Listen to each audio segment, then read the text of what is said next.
Hello everyone. So, I know I said I wasn't going to go live until later this afternoon, but I want to finish off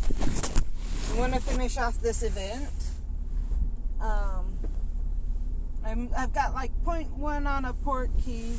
I'd like to, if possible, get some more eggs.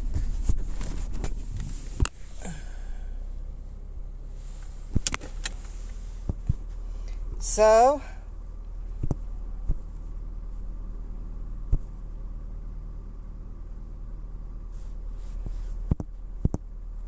good morning, stuff. So yeah, I figured I'd go live to try and see what I could get done in the next about just over an hour. And then I have to pick up Mindy at about noon. And then I'll have until about 2, so I had been thinking I'd go then, but by then I miss the last of the dragons. Boop, boop. That works.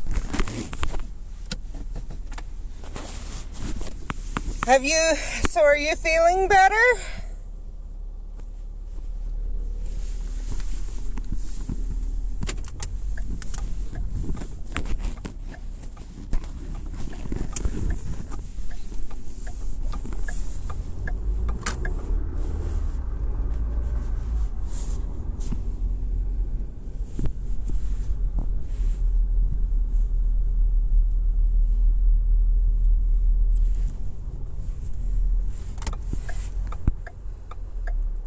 If I happen to run across enough eggs or pop enough port keys, I may be able to prestige it one.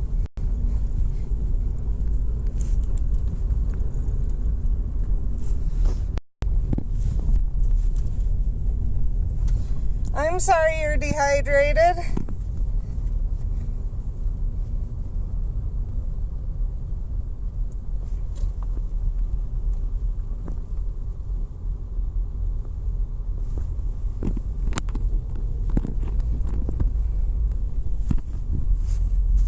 So this road I'm on right now, there's exactly part of the reason I wanted to get out.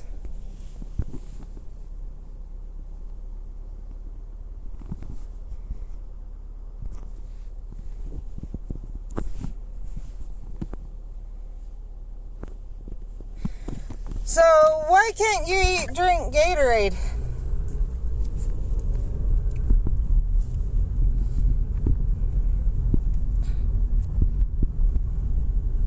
I'm just asking because I may have some other ideas because someone gets dehydrated, so that's why I'm asking.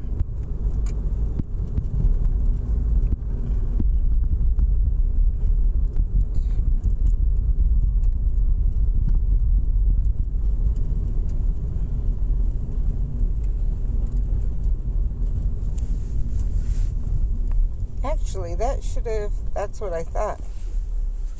Oh wait, can I do that right now? Yeah, I can. Just make sure no one... Okay, I can see that.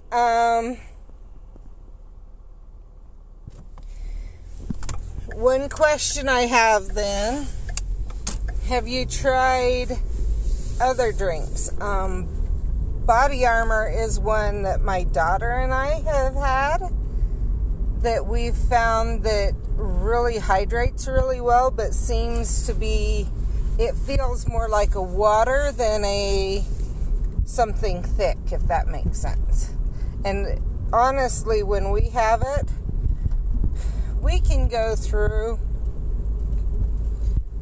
2 to 5, or depending, anywhere from 1 to 5 bottles of Gatorade in a day when we're at our worst. And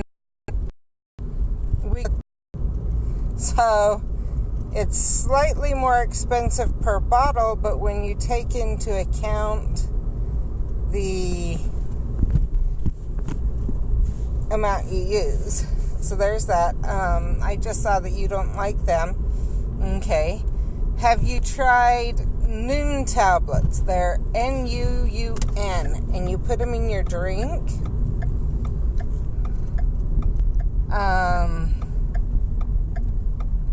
They're a sugar-free, so they act different than a lot of the pre-made stuff, and they feel different, is another idea that might make a difference.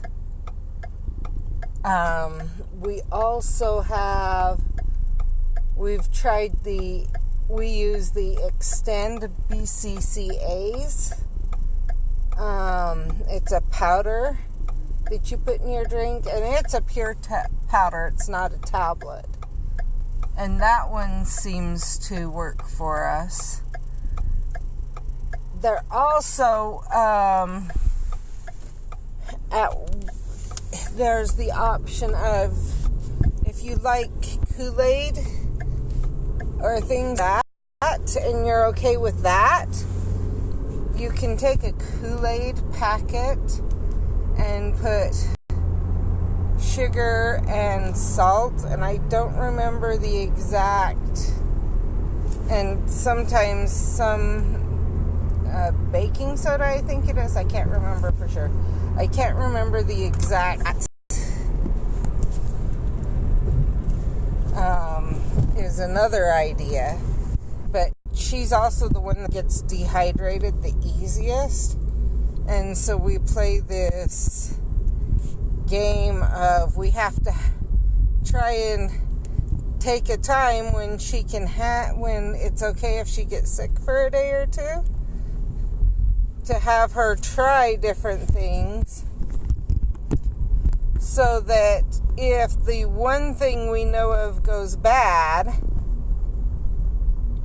like they change the recipe or without the electrolyte mix, she will get dehydrated. So that's how bad she is. I don't know if it's, I've tried to get her to drink a lot and told her how much I think she should drink, and she claims that she's drinking that much and she's still getting dehydrated, but then at other times I hear, when she doesn't realize I'm fully listening at what she's saying, she's not drinking that much, and she hasn't for days, and then she wonders why she gets dehydrated when her body's more sensitive to dehydration.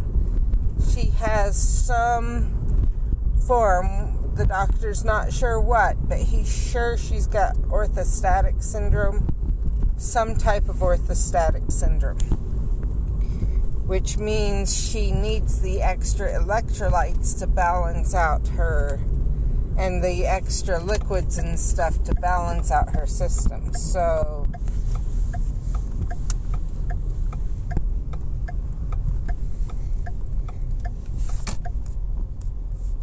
I'm actually going to be doing a video in a while about orthostatic syndromes, one or more, once I do a little bit of research for my other channel.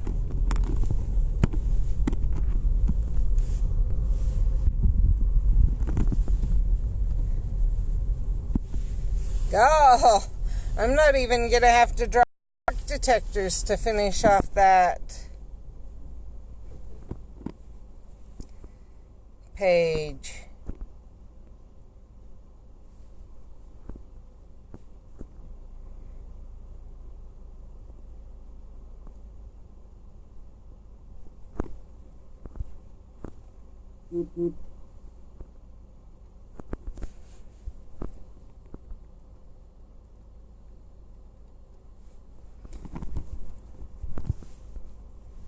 I'm trying to get where I can really go read your comment, but they are showing up right, left, and center. Move forward a little bit.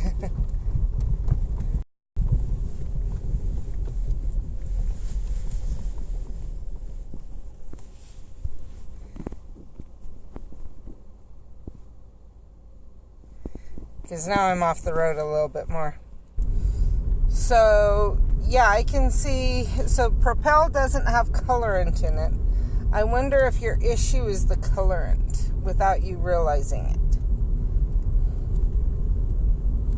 It's not actually anything else but the colorant. Which you wouldn't be the first person, and especially with the IBS, I've heard a lot of people saying that have IBS that sets off their IBS. That certain colorants or all colorants set off their IBS. So then,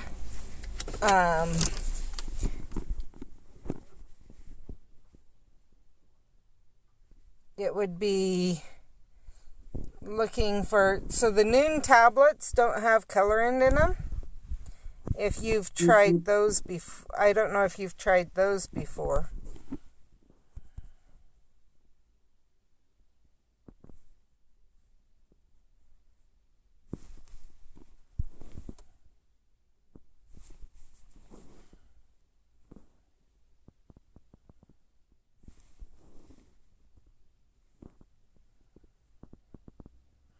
I'm not saying it's super weird. Like I said, it's actually, I've heard of it before.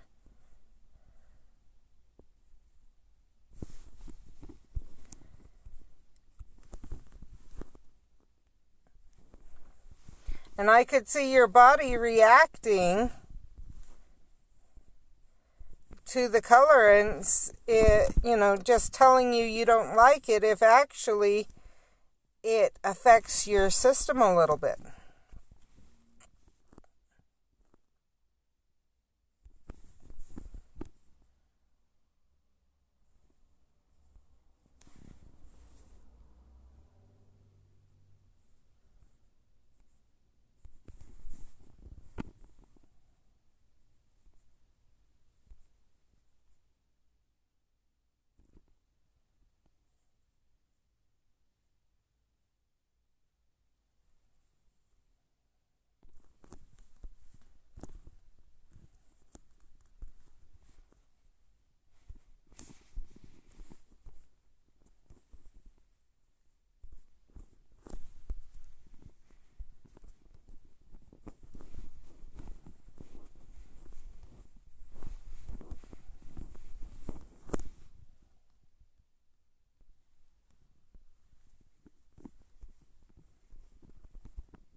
So that's, and I'll try and remember some of our others that we have that don't have colorants in them.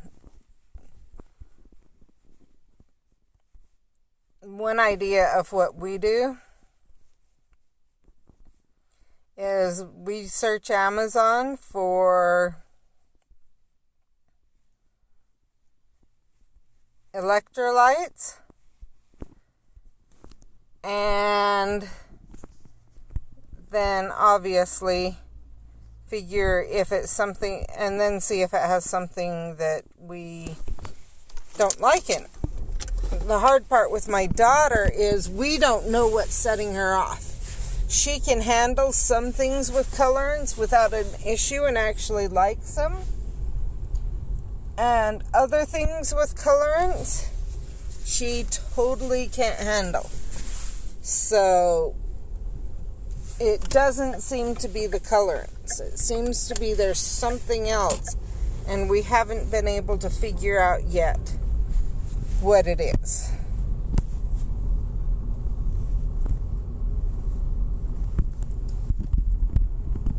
But when it literally makes her so sick she starts throwing up, and that makes her nauseated and dizzy in and of itself. It becomes this battle of, okay, which came first, the chicken or the egg type situation. And that's why it took us so long to realize that it was the electrolyte drink, and it was only when she realized it was a little while, like if she got the drink, she was having issues, and if she didn't, she was fine, that we put two and two together and realized it was actually the electrolyte drink. And that was frustrating, because it was like, now what do we do?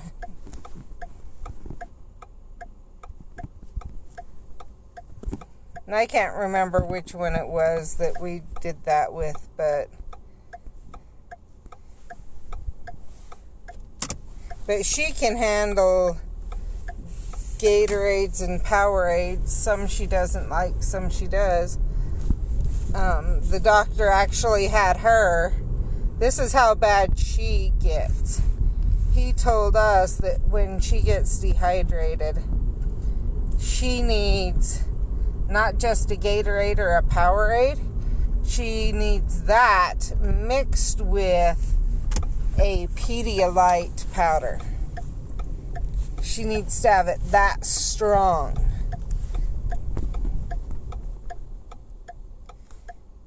Which obviously that's, to mix in the powder that's supposed to be mixed in water in an electrolyte drink, you can see how bad she gets.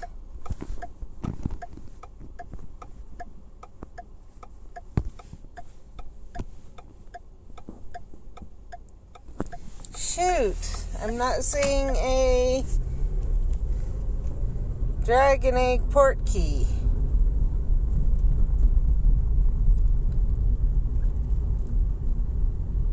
That's actually what I'm looking for. Plus walking off my egg, or my port key.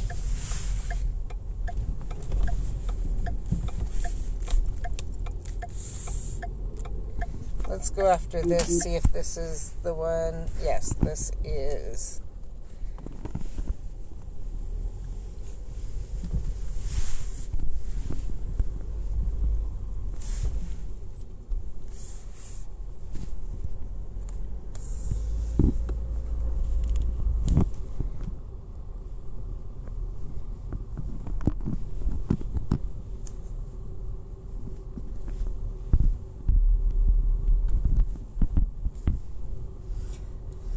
That's actually why we want her dog going out with her more. And want to get it fully trained, because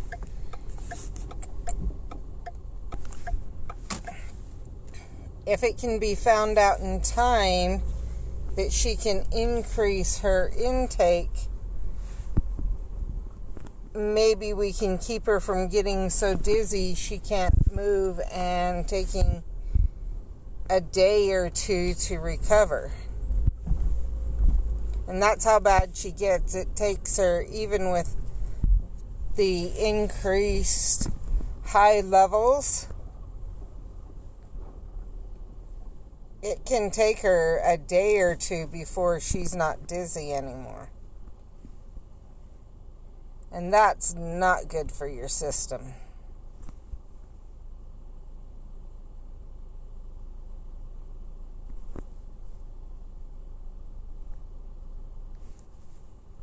Especially when it happens not just one time, but a number of times, once or 1 to 3 times a month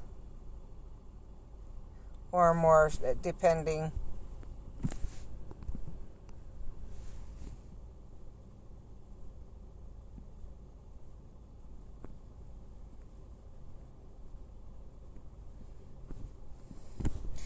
Our doctor, I will say, that is one thing different about our doctor. He's a DO and physician's assistant. So, and he realizes the danger of continuously, he knows that with EDS, it hits a point where a lot of people literally, what they have to do is have electrolyte fluids all the time, like every day, and it blows their veins and causes a lot of other issues. And so with how often she gets that bad, he doesn't want to have her coming in to get fluids every time she's that bad.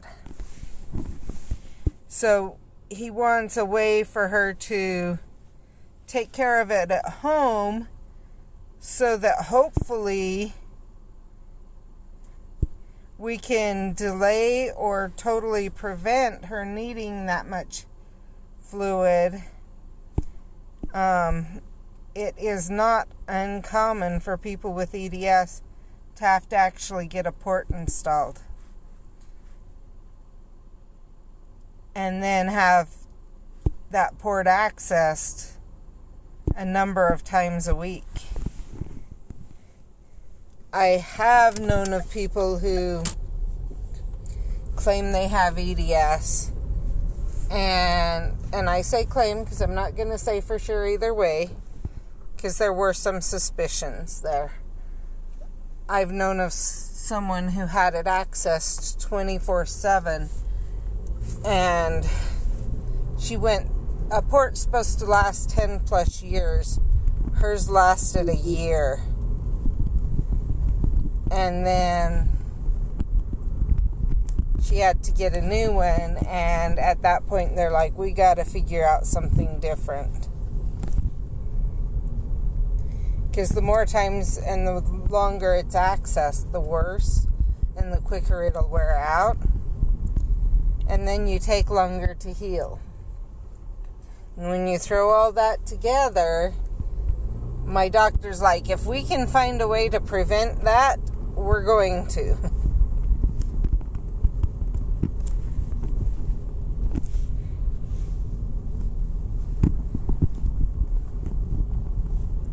So that's one thing I do like about my doctor, is that steps that other doctors have taken that are more extreme, he's like, can we find a solution that'll solve it without going that extreme?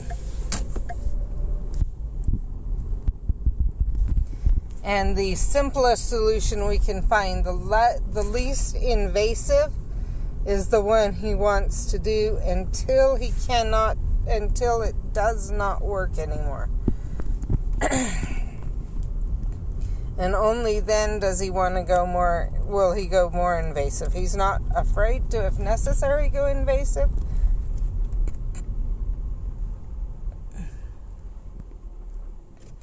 But he does want to keep it as minimally invasive as possible while still giving full treatment. And I love that because of the number of people with EDS that end up, their lifespan ends up shortened because of the things that are used to extend their lifespan.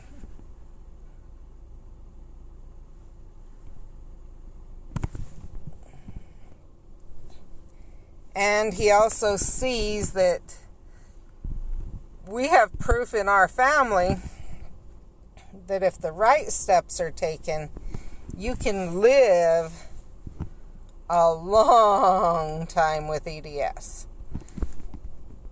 And he'd like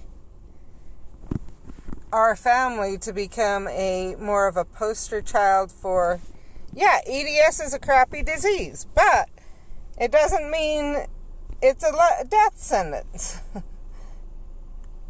So that's what he would like to see, and we're fully on board with that.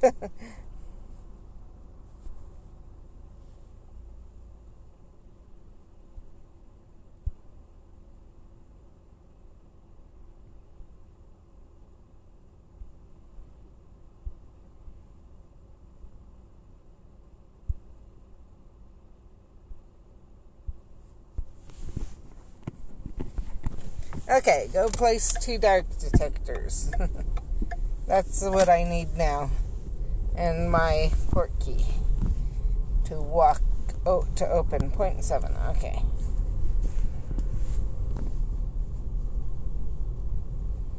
Yeah.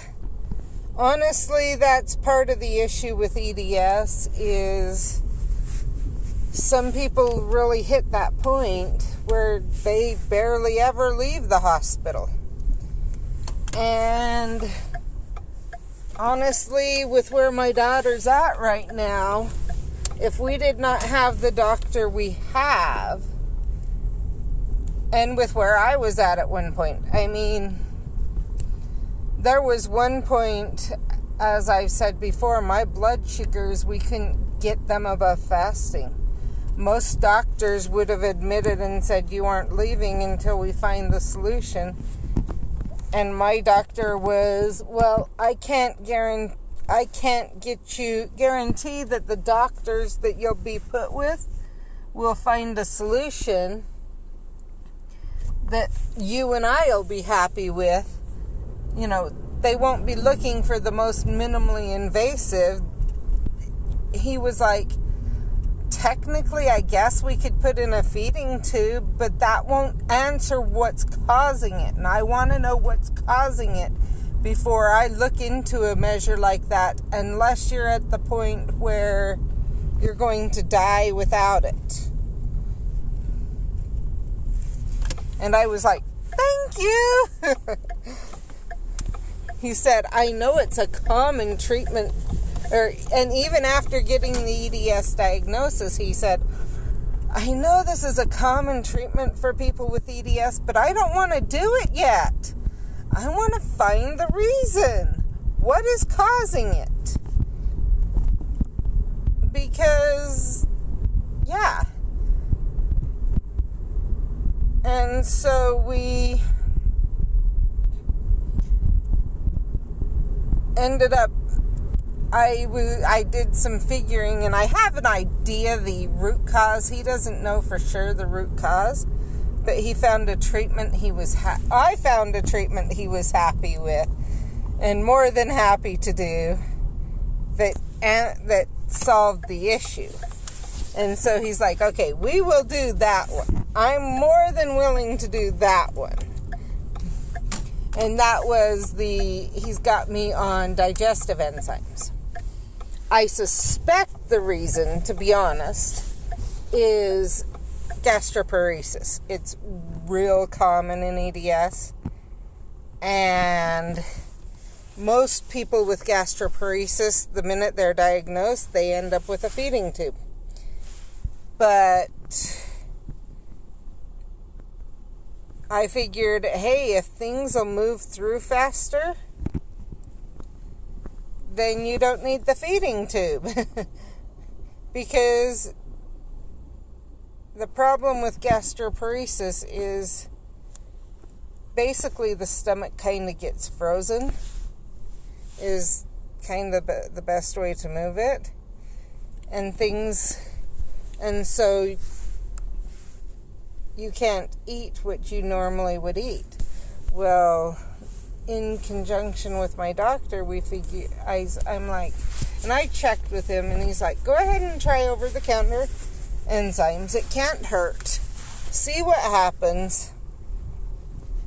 And if it works, be sure and tell, at that point we were also talking, he'd put in a referral for a internist, because they handle both blood and GI. And he's like, one of them is going to have to figure, it's either your endocrine system or your GI system. It's one or the other.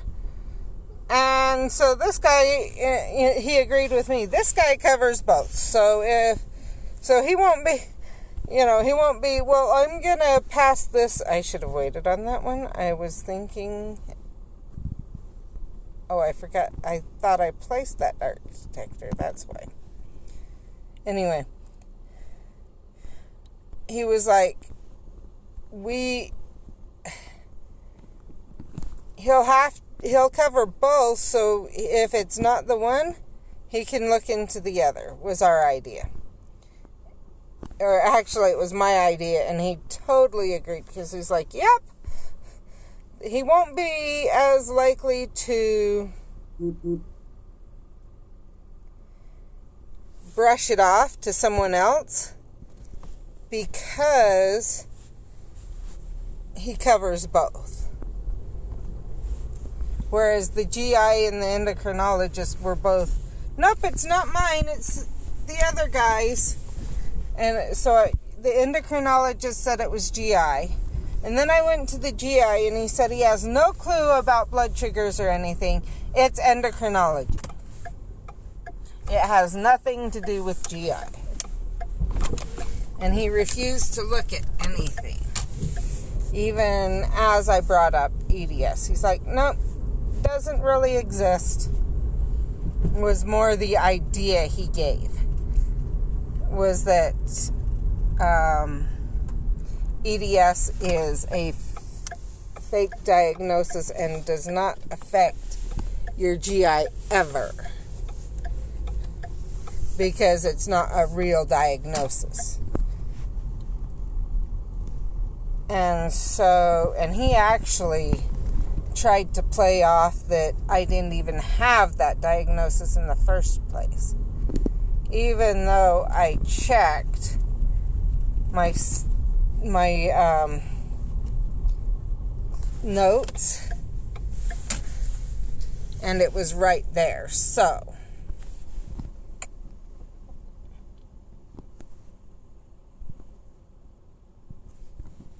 and it was from the same facility that,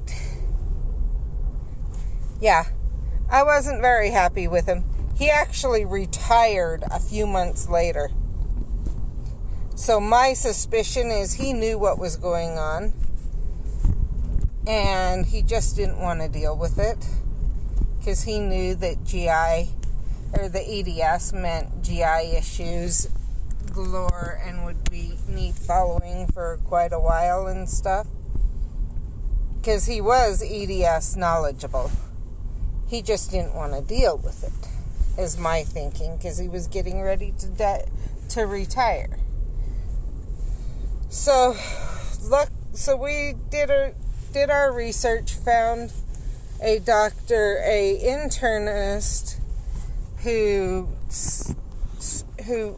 had done a lot of stuff with EDS, tried to get into him, and were told we couldn't. They needed to put us with someone else because he was full for so long. And so then, and we said, well, here's the thing, it has to be someone who understands EDS. And they actually had another guy that was even younger than the guy that I'd been referred to. And there was indications he might, but it wasn't positive. And so I said, you have to make sure before you schedule me. So they immediately went and asked him. And he was aware of it. Aware enough to. And so when I went into him and told him, he's like, hey, it's working, let's keep it up. I can see it's working because I can see. So my doctor, before the endocrinology appointment, even had put me on a continuous glucose monitor just so that we could. The original thought was to try and stop my hypoglycemic episodes, see what was, to stop them early so I didn't get worse. But right about the time we finally got all the paperwork through and everything so I could get it, it got worse. It started plummeting, and there was nothing we could do about it. We were trying everything. Because I had been told when my oldest was born, if I had too many episodes, the more episodes I had, the worse it would get. And I'd been trying to control it and keep it under control. And I was starting to have a little bit more trouble, and so that's why we decided to try the continuous glucose monitor. It just took a while to get everything through, and obviously when it got a little bit harder to control, it was the start of everything messing up. So then from there, but that was nice because for the internist, the GI, and the neurologist, we had this and it really helped my doctor decide how he wanted to go about doing things, because he had this endocrinologist he'd trusted, and the guy at first said, yeah, this is an issue. Your blood sugar should not be doing this. Only to run numerous tests. Plus, my doctor had already had a number of tests run for him. Because my doctor knew he'd asked for them. And so we were trying to get ahead of the ball. And when he got the results back of all the tests, then he's like, actually, no, that's normal. And we're going, no. Even my doctor was like, no, this is not normal. First of all, he had told me, the endocrinologist told me it wasn't normal before the visit. At the first visit. He said, this is not normal. We have got to figure out what's going on. You can't continue living like this. And then when he couldn't figure out what was wrong, he's like, it's normal, but if you don't like my answer, go see a GI. It's GI's problem, not mine. You're totally normal. Your endocrine system is completely normal. Now, I will say,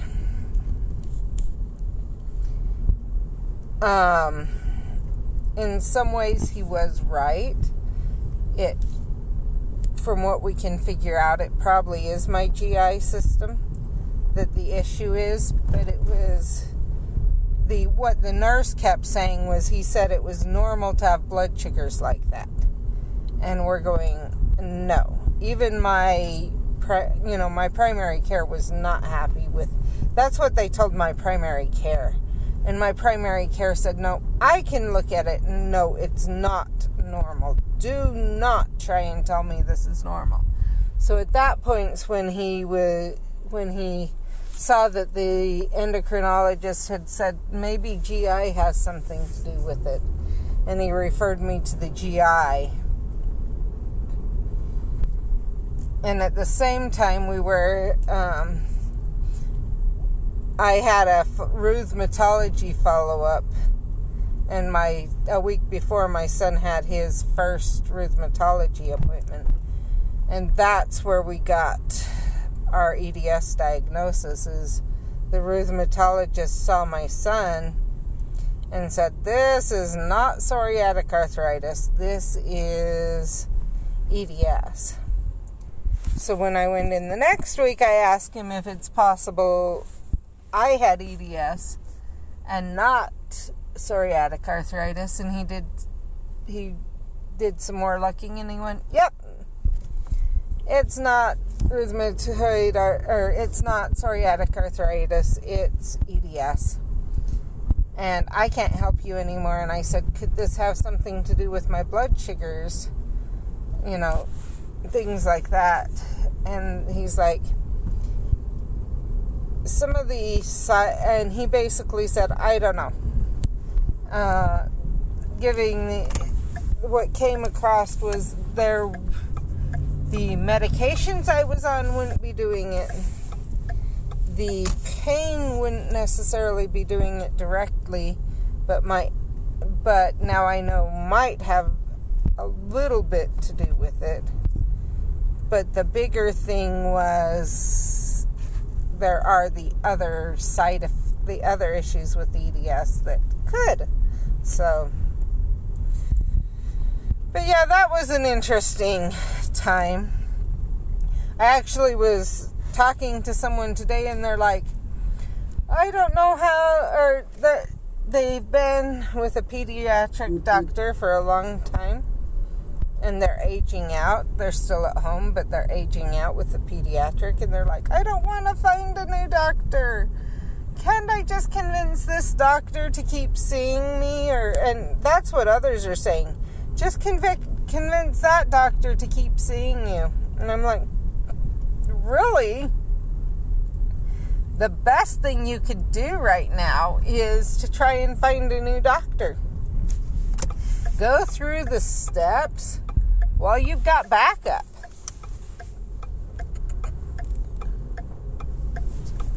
Because that they have their parents there to help them figure out and answer questions if they have any questions, to figure out, to get all their medical records together to share with other doctors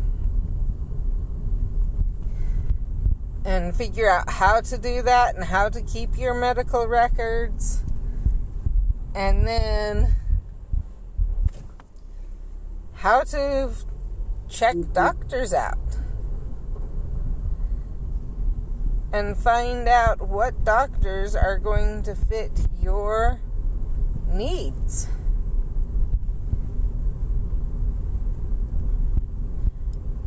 And they haven't responded back, but that was, it was kind of like, you're going to have to keep doing this throughout your life. It's not going to be a one time and done thing, probably. Because they were saying, well, I don't know where I'm going to live after college, so, and I'm going, precisely. And the chance that you'll stay wherever you move right after college in today's day and age is not that great. So you probably are going to be better off trying to figure out now how to find a good doctor.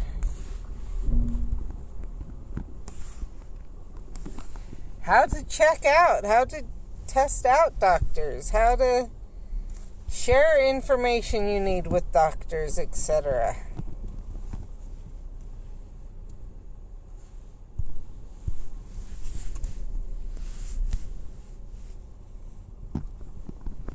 So that was interesting.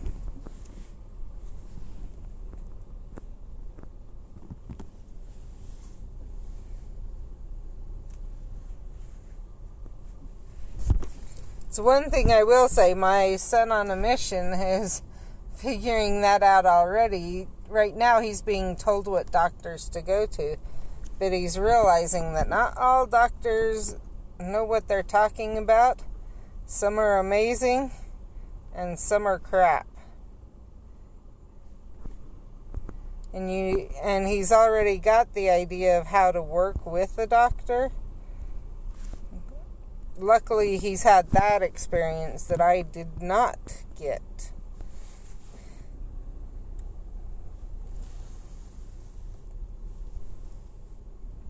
Because my mom actually believed the only use of doctors after you were a couple years of age was when you were sick. She'd go to the health department or places like that for immunizations, and we never saw doctors for suspected strep throat or different things like that, and that was it.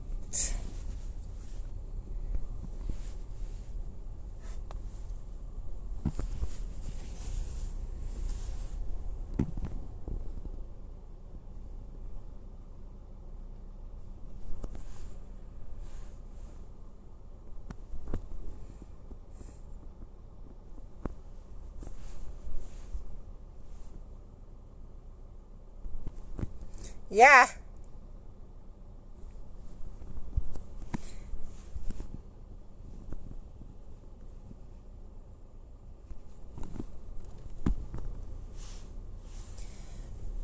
But at the same time, when you find...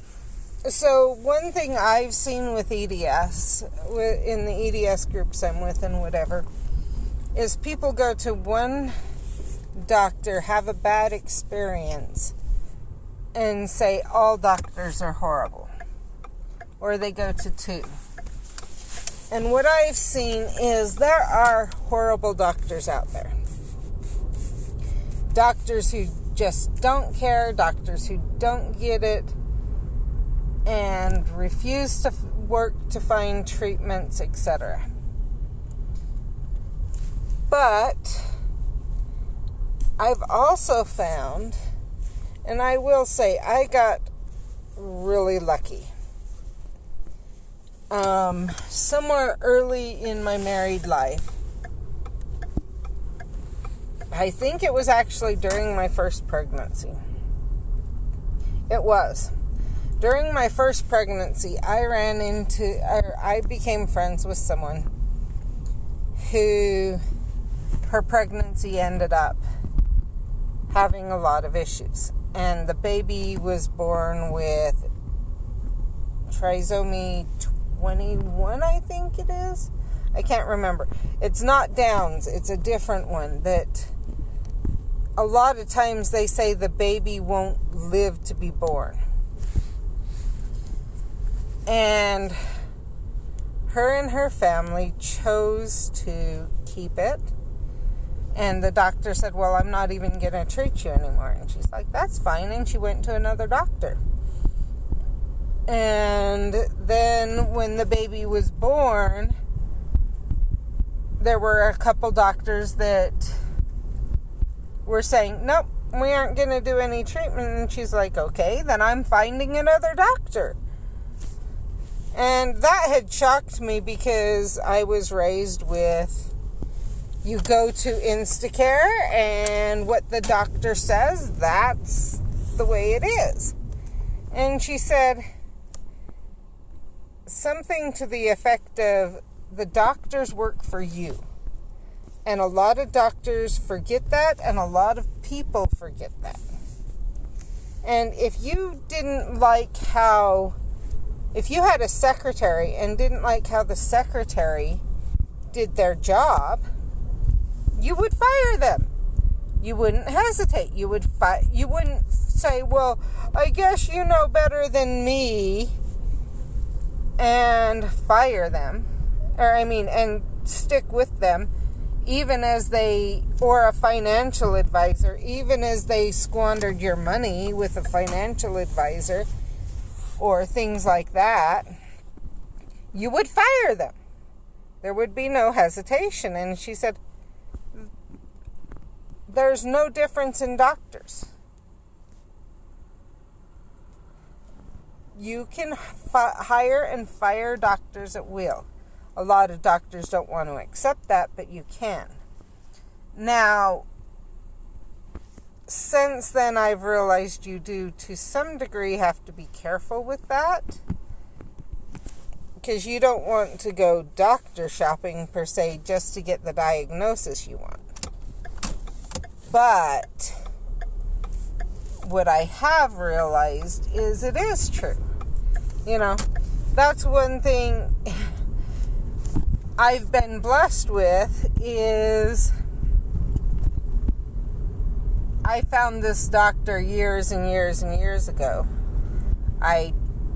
There was a little while I could have been seen as doctor shopping. But the thing is it was quickly realized it wasn't, well, I'm just going to you until I don't like your treatment. It was, you won't give me the diagnosis I want, so I'm not going to see you. It was, no, I disagree with some of your practices, some of the ways you do things. And so that's when I'm going to try and find a different doctor. I had one who I had said I did not want a kid to get the chickenpox shot. I had checked with him before. I had actually had an interview with him, and I asked that specifically, and he said, nope, we don't do it automatically. You're okay. Don't worry about it. So I switched to him, And 6 months to a year later, they gave them automatically. And it actually ended up that kid got the chicken pox worse than his siblings who had not had the chicken pox shot. We don't know why. But every one of my kids got, and I had said, if they haven't had it by the time they're 5, I will get them immunized. I have no issue with that. But I want to see if we can provide the more long-term, because they were starting to realize that there were issues. Kids weren't going in when they were in their 20s to get the booster, and then were dying because of it.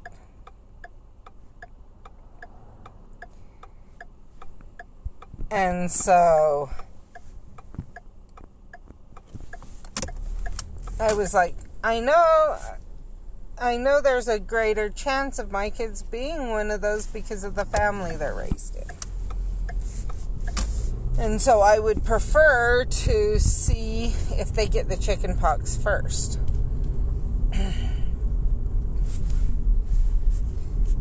And they ended up getting them, but the one who, and that was another part, it was a year or 2 later, we got the chicken pox, and he ended up the worst for the longest, and he was the one who had got the shot. So after that, even more so, it was like, I know what I'm talking about.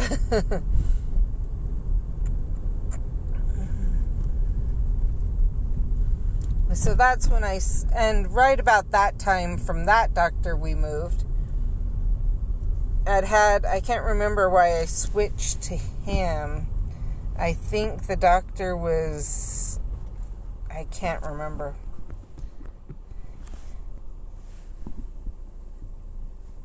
Maybe it was the doctor had not wanted me to breastfeed at all, which I was like, no.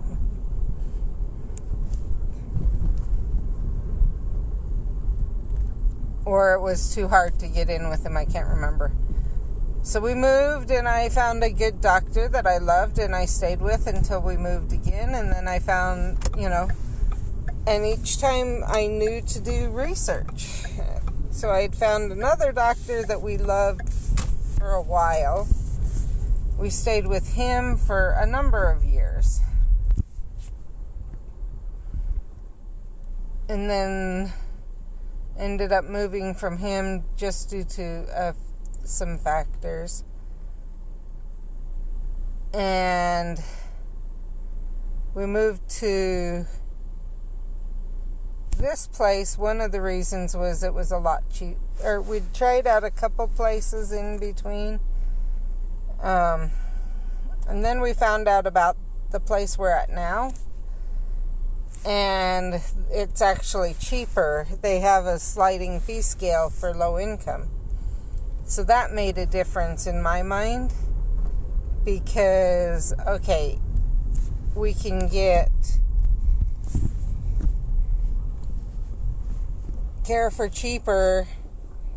Let's try it out. And we had our first doctor, we tried them out, and we just went there because I thought it's a group of doctors, okay. Later on found out they preferred us to see just one doctor there. And so we started seeing just the one doctor.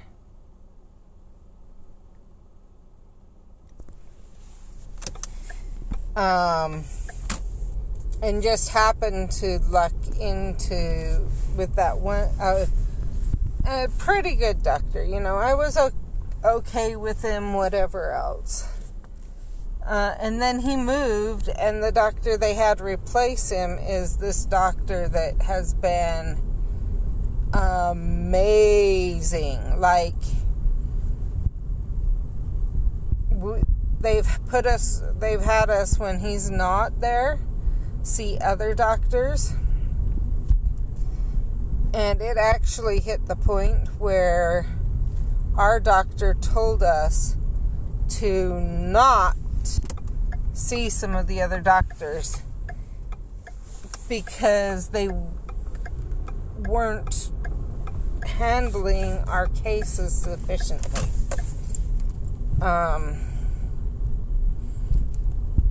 There was one and a female doctor, and we actually would have my daughter was like, I would prefer a female doctor. So we went and saw her, and 2 or 3 different times we saw this doctor, and she'd say, oh, it's not a problem, and if you're still having problems in a few days, come back and see your regular doctor. And we'd go back and see our regular doctor, and he'd say, this is a huge problem. I need you to get x-rays. Or one time, we saw the one doctor. We're told it wasn't a problem, it wasn't a big deal. And then got sent to the ER got sent to the ER by our primary care a few days later. And we had almost lost my husband due to it. And that was the last time, at that point in our records, was put, do not put her with this doctor. Put any of her family with this doctor. If she's the only one available, tell them no one's available until the next day. It's better for them to not see a doctor than to see this doctor.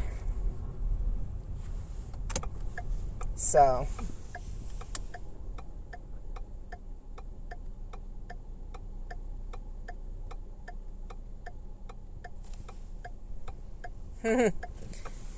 yeah,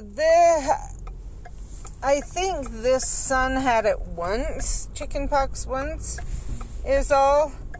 But he had it, so like, the first kid had it so mild that they thought it was something else when he had it. And that was before he had any siblings. And my grandma had said it was chickenpox.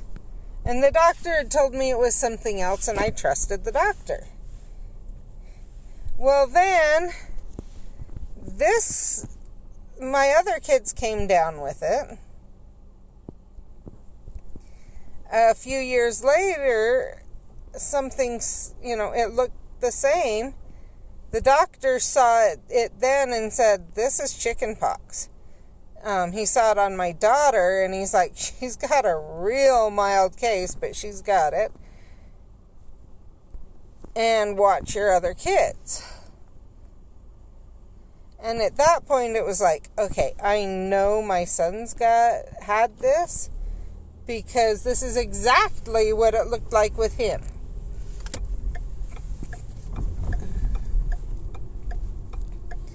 So I didn't worry about my son, my oldest, and the next one had had the chickenpox shot, so I was like, okay, I don't have to worry about him. A few days later, he came down with it. Within a week, my daughter had no symptoms, it was gone. My son, on the other hand, continued with it for another 2 weeks. So the one who had gotten the shot, and his was his whole body, and at one point, I think I took him back to the doctor or something because I was concerned because of how bad it was. He says, and we were basically told he had a bad case. And if it got any worse, they were going to have to hospitalize him. Chickenpox shot was supposed to prevent you getting the bad case, or was supposed to prevent the chickenpox because there's these bad cases out there. And then my son ended up being one of the bad cases, or almost ended up one of the cases where it became life-threatening, and he had the chickenpox shot. It was like, okay, that didn't work. So you can see why I was just like, nope. With my next one, the doctor tried to insist on the chickenpox shot, and I had him look over the notes, and he's like, oh, okay, well, no, let's not do the chickenpox shot. It obviously did the opposite of what it's supposed to do for whatever reason. Your family's strange. And I was like, yeah, obviously. And just kind of smiled and didn't say much. Because what was there to say at that point? We didn't know why. Still not quite sure why that one. But at that point, he also was more open to then listening, and he double-checked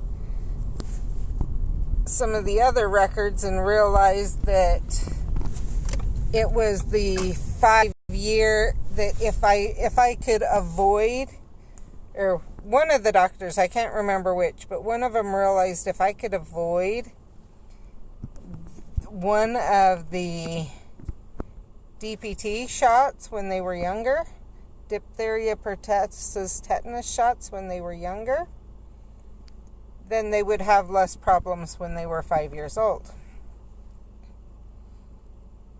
And so we held off on that shot. Oh, I know what it was. We accidentally skipped it with my second one. The doctors just missed that they hadn't given it to him. And he didn't have problems when he was 5. And it was found right before my third one was supposed to get, I think you're supposed to get 4 when you're younger. And then 1 at 5. And it was found right before she was supposed to get her 4th. I think it was the doctor.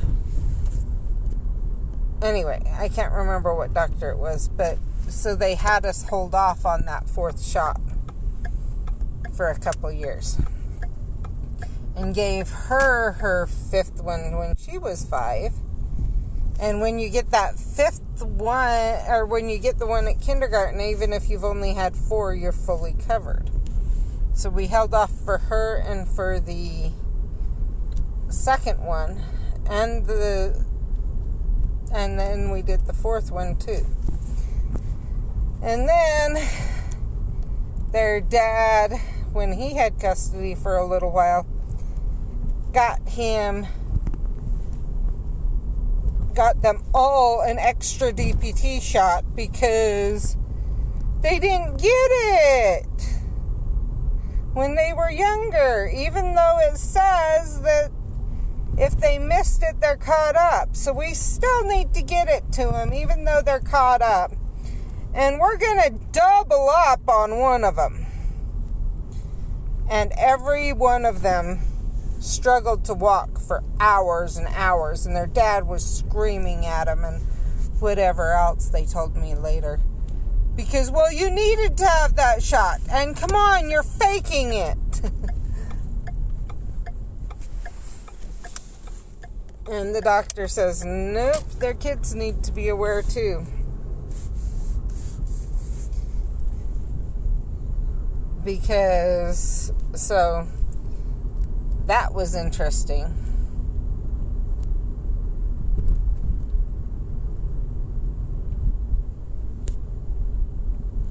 Because supposedly his doctor knew better than our doctors. Even though he rarely took the kids to the doctor. So the doctor said this the first time on seeing them, not even looking over any of their notes. So, yeah, that was a interesting situation. But it actually became quite clear Dad didn't care about them very much. He just...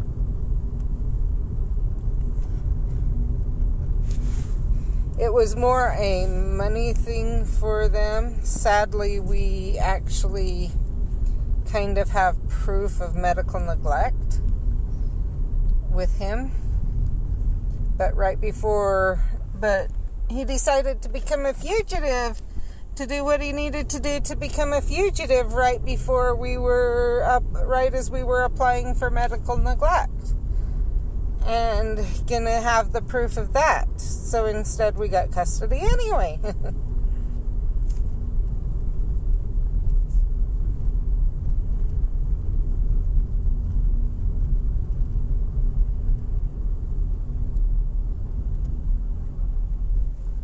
Yeah.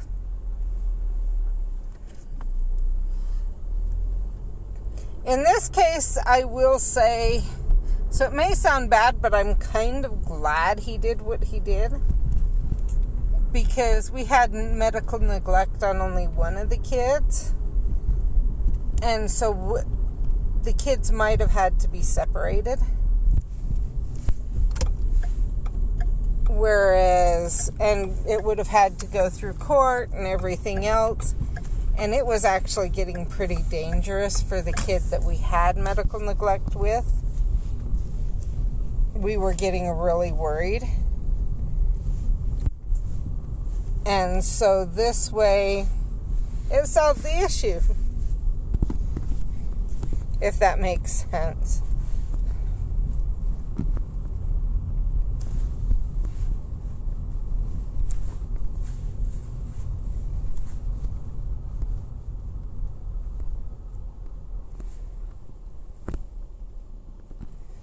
Because we didn't have to worry about it anymore.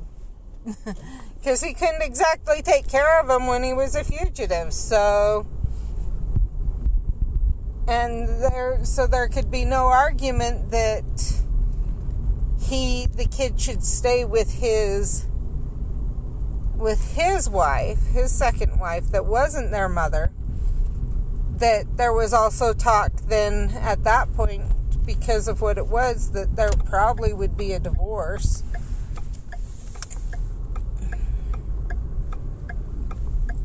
And whatever. And so it just kind of, okay, well, that narrowed it down.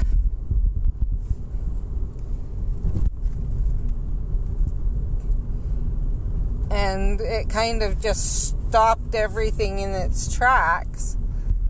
Because a lot of the problems in court and everything were probably due to his parents. And once he became a fugitive, his parents realized that the next step was going to be, if they didn't go to us, then it would go to grandparents. And my parents were more likely to get custody than they were. And so 99% of the headache that we were having, that was why he got custody in the first place, went away. Just totally disappeared.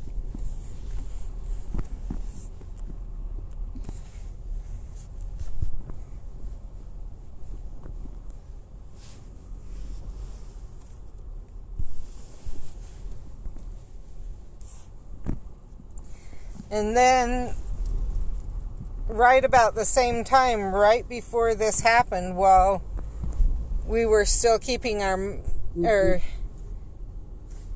right before this happened, I think it was, they had managed, his parents had managed to upset my kids. And at least some of my kids. to the point where then the kids upset them.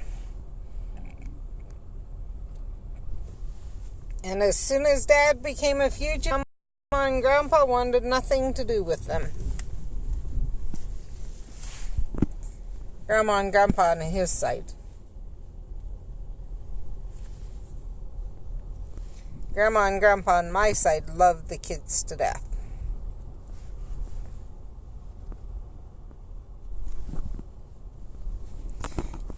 Okay, event's over, so I'm headed towards a fortress.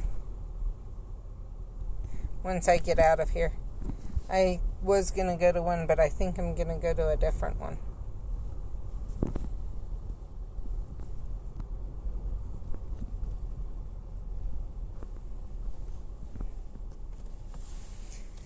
The way my kids upset them, and the way they upset my kids is they were bad-mouthing me. And my kids said, "Shut your mouth," basically. And they did not like that. They had thought they could sit there and bad-mouth me left and right and turn my kids against me.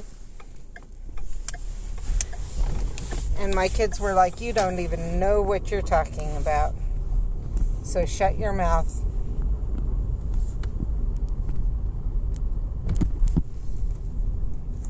The most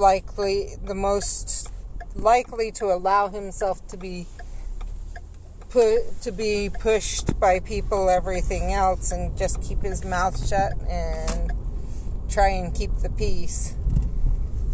And he laid into him. He basically lost it and laid into him. And from knowing him, he probably scared the daylights out of him, because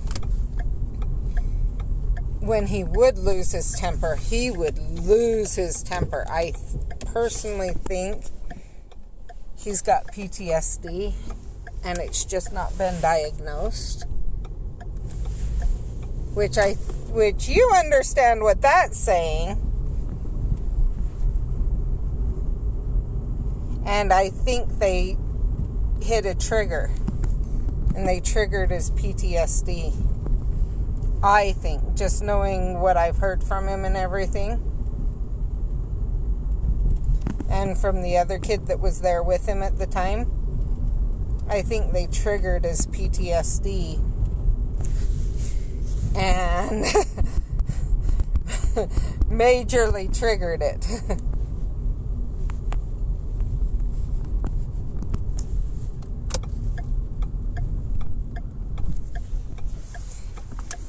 And so after that, they wanted nothing to do with the kids.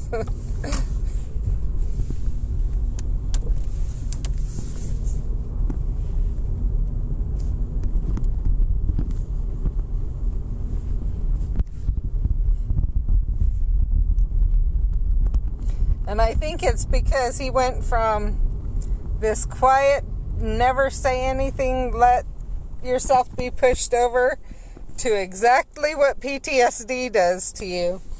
And that would be scary. To think you had this kid under your thumb and were getting, because honestly, he was the one that would stand up to him the least and keep his mouth shut and everything else. Mm-hmm. And then he pulled that.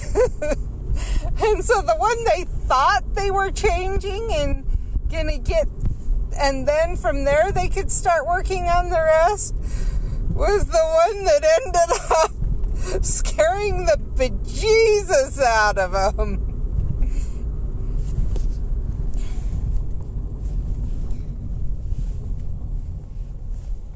Precisely. And that was it. He had it. The others were willing to put up with it. Well, actually not willing to put up with it, but the others had stood up before, slightly. And so they were going calmer with them. This one and I heard this from every one of the kids, was this one was the one that the other kids had actually had to stand up for. You know, he would just keep it calm, stay calm and not say anything. And they knew, the other kids had known where he was at, and had known you did not want to upset him. And so they would step in. Well, this one time, and so the others were stepping in and stopping it. And Grandma and Grandpa, or I shouldn't, to them, Oma and Opa, would hear the others standing up for me and not him. And so they thought that they were managing to brainwash him. Thought being the key word. What they didn't realize is that he was the one who the most hated it when they talked like that and everything else. And just his siblings had known well enough what would happen when if they kept pushing it, that they would step in before it hit that point. And so they'd step in and stop Oma and Opa from saying these things. And so and then this one time, because their dad always sent them to Oma and Opa's in groups of at least two. And this time, the two of them that were there, the one was in a different room. And he walked in because he heard this one lost it. Or to the right as this one lost it, or something like that. He could hear him as they were pushing them. And he just didn't make it quite in time or something like that. He knew. And it had been a week straight of this, and had been trying to stop it, but hadn't been able to be there all the time. And the kid lost it. And he didn't just lose it, he lost it, from what I understand. He basically told them to shut their trap, and I don't ever want to hear you say another bad word about my mom again, was the gist. That's all they would tell me. But knowing this kid, and knowing for him to say that, he didn't just say it. He was screaming, and who knows what else. And that was the last time any of the kids, because basically from what I understand, he indicated he didn't just want to, it was not only he didn't want to hear it, he didn't want to hear of it ever happening. Like, you don't tell this to any of you do not talk to my siblings like that, anything. This is the end. You do not say a bad word about my mom ever again.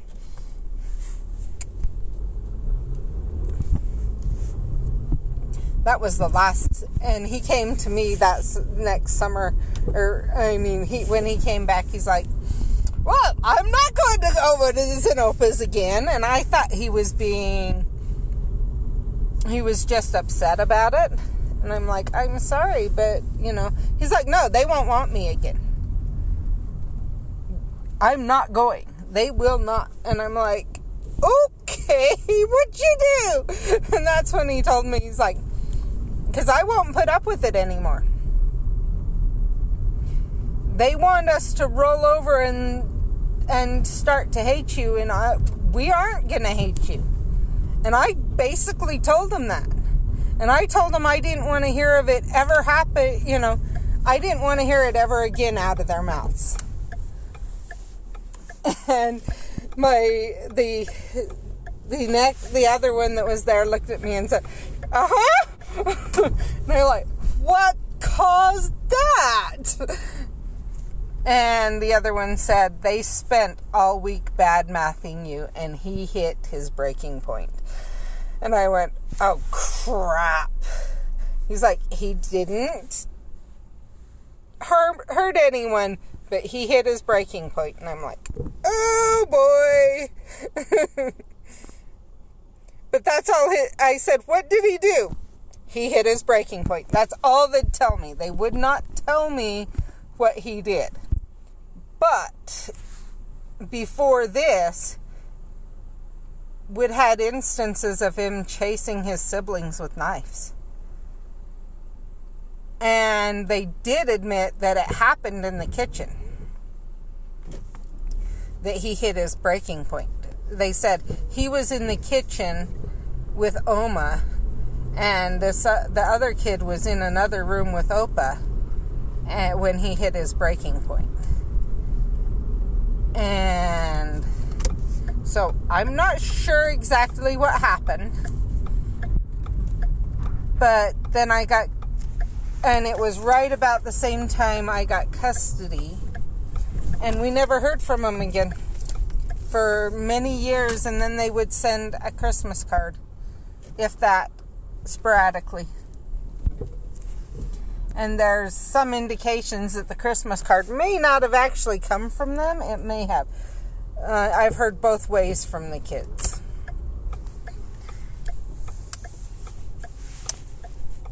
That maybe it was from Dad, but written by Oma and Opa, or we don't know. But that was interesting, and that was years later. So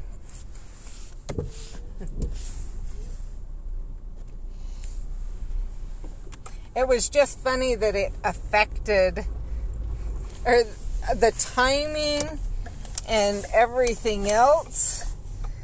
In some ways, I was grateful that the timing was the way it was, because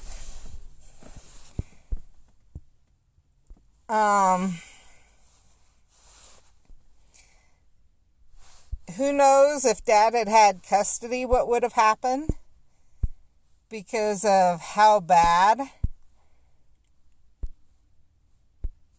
he would react when he would react.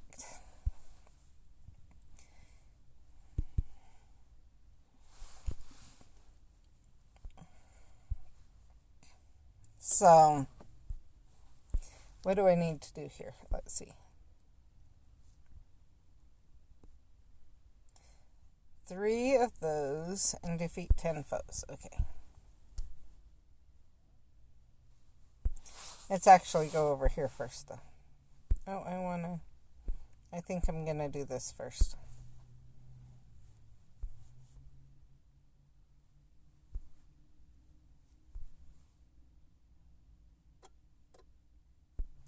I wonder how long it is.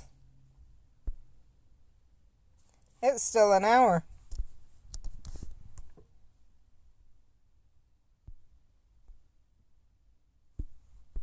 I couldn't remember if it was just for the book event or for both of them, so.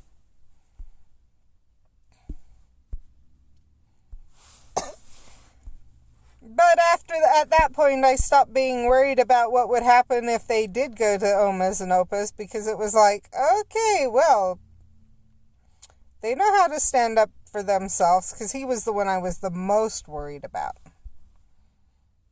Because I knew he hated it.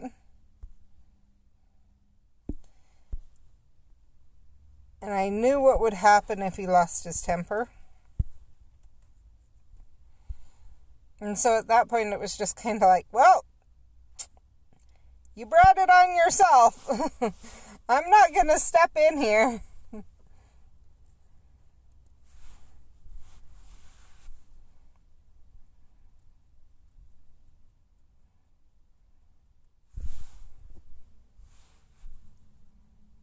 I had been prepared to step in when I found out he got mad at him, and then they told me why and said, don't even. They brought this on themselves, and even the kids who weren't there kind of stepped in and said, yeah, they did that the whole time they were there the year before for the whole weekend.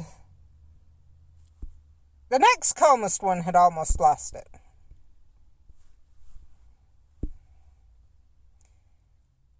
And that one, basically, he already had his dad scared of him. Because his dad had tried to push him around, and to a slight degree. They had a good relationship, but a not good relationship. If that makes sense. That one, they have more in common. But also Dad at one point had felt he could tell him how to think or something like that. And that's one thing I had always taught my kids, was to think for themselves. And so Dad had tried to enforce it by physical force. And found out he couldn't enforce it by physical force. The second one, the first one I found out about, Dad had been using physical force. And I didn't find out till much later because they knew I would be upset. But the oldest Dad had tried and had to back off.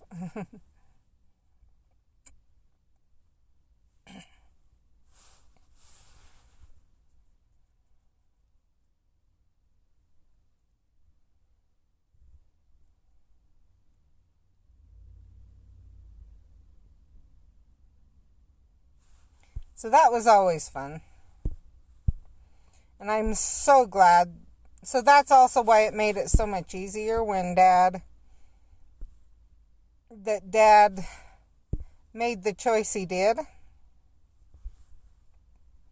The choices he did. I felt bad for the kids in some ways, but it made it so much easier. That's what I'm thinking once I stopped and thought about it.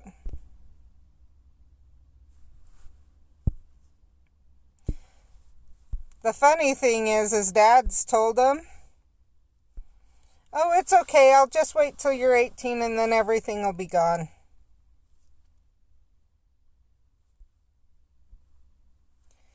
And Dad doesn't realize that no, them turning 18 does not get rid of a warrant for his arrest.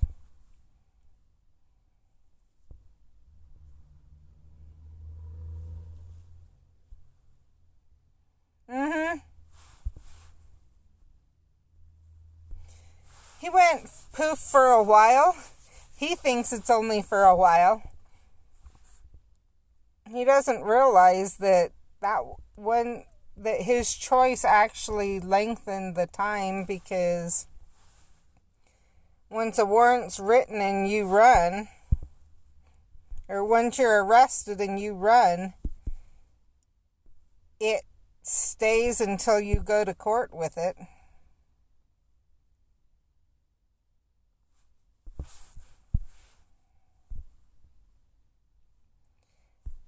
So and he thinks there's a statute of limitations and doesn't realize he froze the statute of limitations.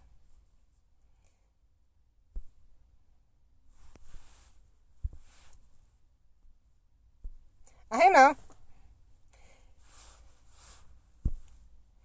He knows there's a statute of limitations, and he believes that the statute of limitations, even though he was arrested and charged, he thinks that's still in effect. So he thinks that he just has to wait out the statute of limitations, and then it'll be gone. He doesn't realize it's that the statute of limitations is you have this long to be charged, and that he was charged.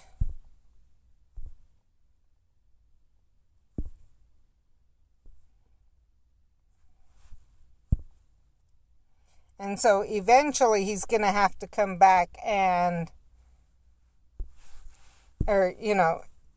eventually something's going to happen. Either one, he's going to be caught. And the other thing he thinks is that that there's a statute of limitations on child support. So as soon as the youngest turns 18, he won't have to pay another cent. He does not realize that because it's child support, he will have to pay that when he's 100. Eventually it will have to be paid.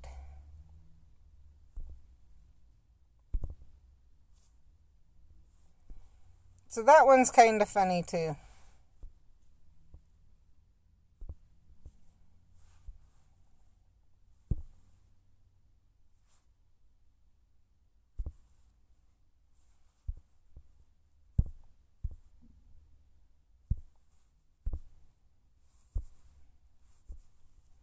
Now I can open this gift.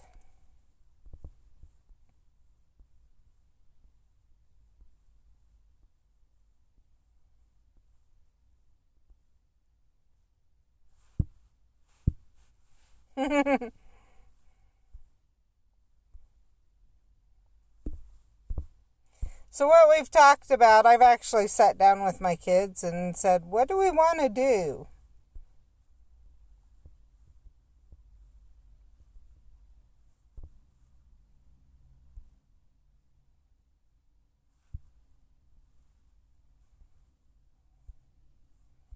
And we have ideas for when he does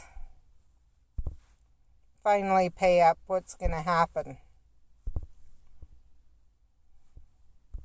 Oh no, I didn't realize I was full on gifts.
So me and the kids just kind of sit back knowing that one of these days he's going to find out that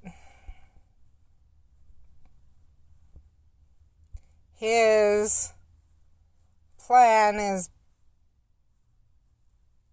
backfired on him and he's going to be hurting more than he thought he was.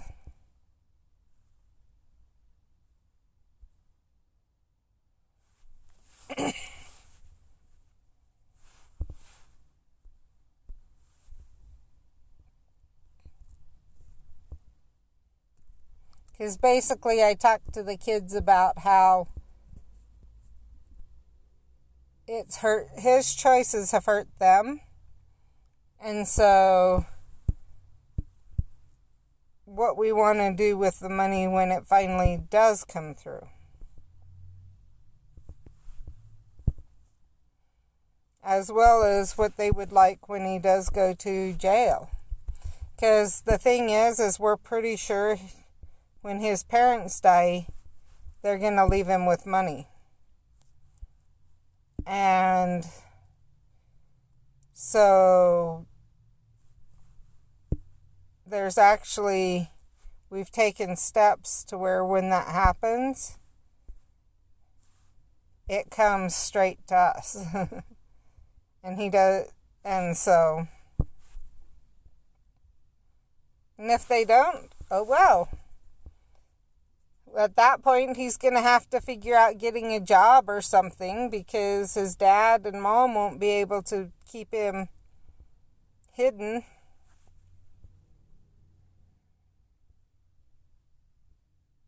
There's going to come a time when things are going to happen and he's going to be found.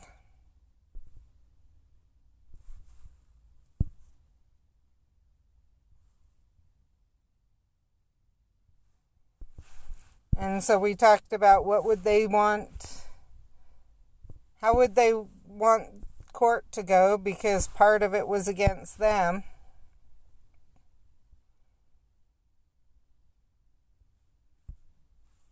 And in that case, they're like, we just want him to get help, so that there's not this worry around their kids or things like that.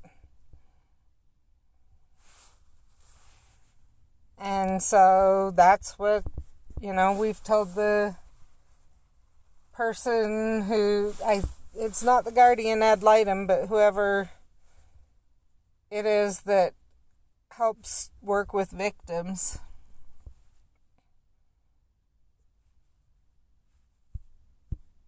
And that was what was so ridiculous. Is it was like, even before he ran, the decision had been made that what we'd ask for is just that he be forced into getting help for it. Into getting help so that it didn't happen again.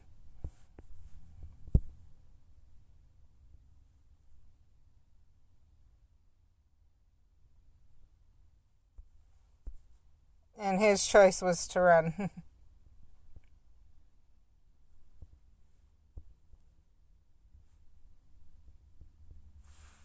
Yeah, victim's advocate.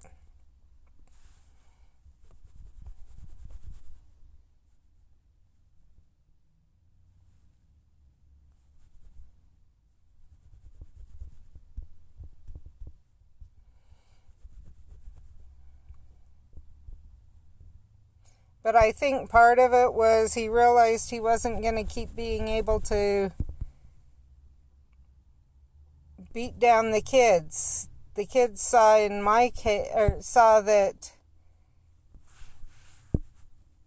I was constantly trying to keep the relationship with their dad until that happened. And even after it happened, I allowed them to still have contact with their stepmother. And whatever else, and that the only reason for their had their dad accepted it and gone to jail and or just been put into a alternative program, they would have had access to him. I wouldn't have stopped it at all, as long as they would be safe when they were around him. And they know that. And yet he was always saying I was trying to destroy them, and that I'm the one who lied to the police and whatever else that caused this, which was actually kind of funny, because my kids saw that, if anything, it almost didn't get reported because of my feelings. Because I was like, they won't listen.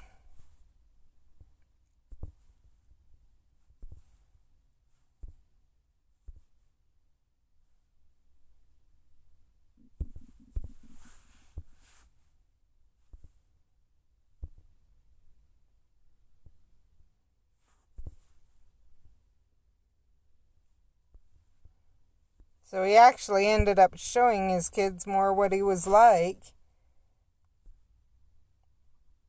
by insisting on that than if he had kept his mouth shut.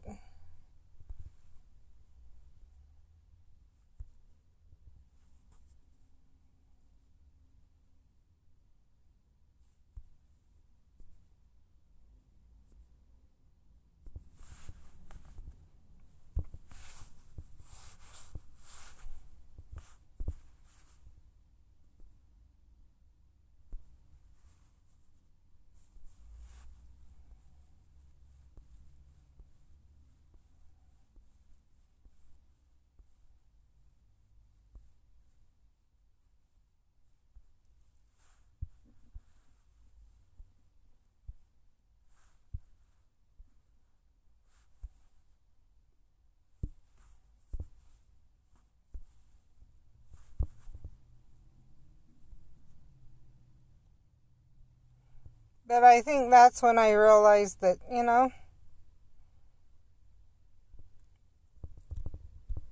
how is never guaranteed, but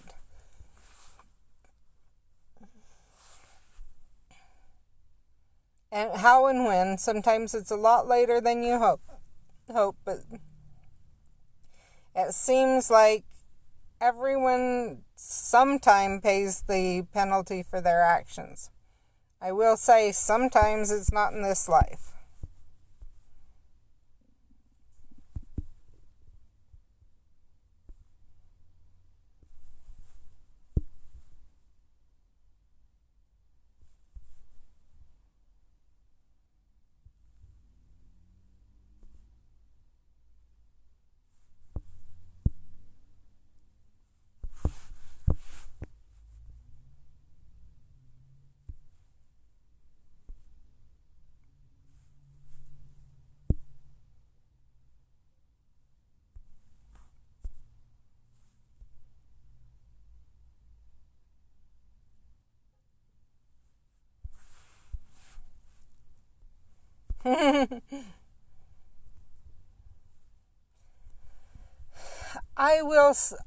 He was a good man who was driven by addiction.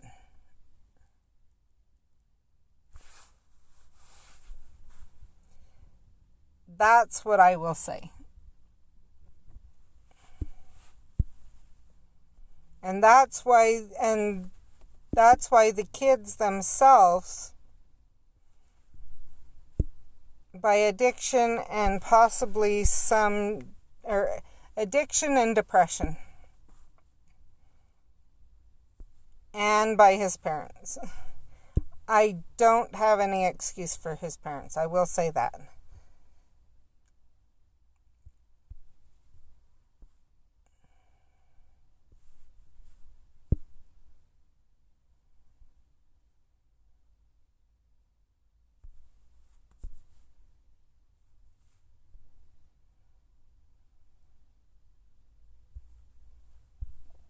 But I do know he had and or still has depression. Probably still has. And is not on any treatment for it. And he is addicted. And it's precisely that. Addiction of any kind is a killer. And if you can get help for it, you can become an even better person than you were before. But if you deny the addiction, like deny that you have an addiction, it just gets worse and worse and worse. And that's where the issue came in.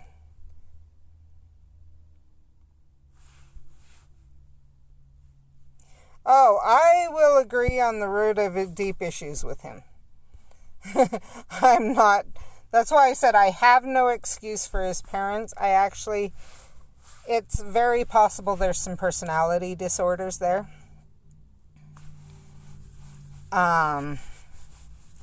Because they seriously thought that, and it may be where they were either personality disorders or beliefs from where they were raised that they refused to change.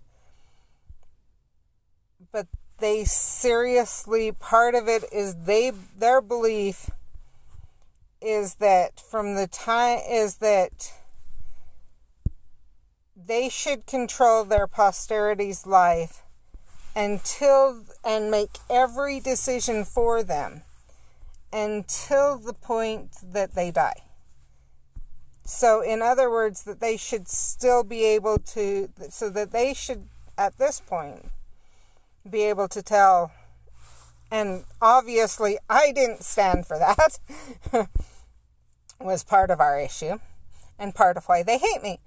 But their feeling was like, if I was still married to him, and even not being married to him to a degree, they feel they should be able to tell their son what to do. tell me what to do, tell my kids what to do, and then if they get married, tell their spouses what to do, and tell my kids' kids what to do, etc., until they die. And so their grandkids, their great-grandkids, etc., and everyone should immediately do what they say. No questions asked, nothing. Just go do it.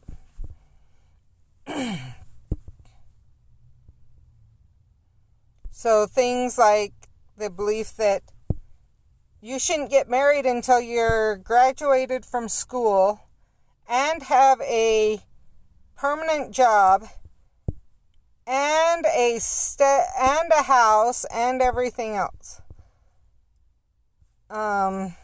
Which I think you agree in this life, at least here in America,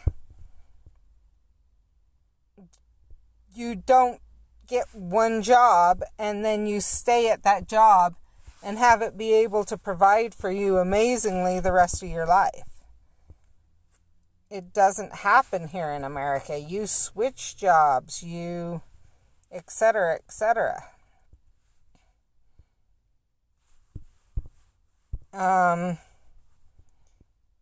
When he was in college and we were married, he shouldn't be working a job as a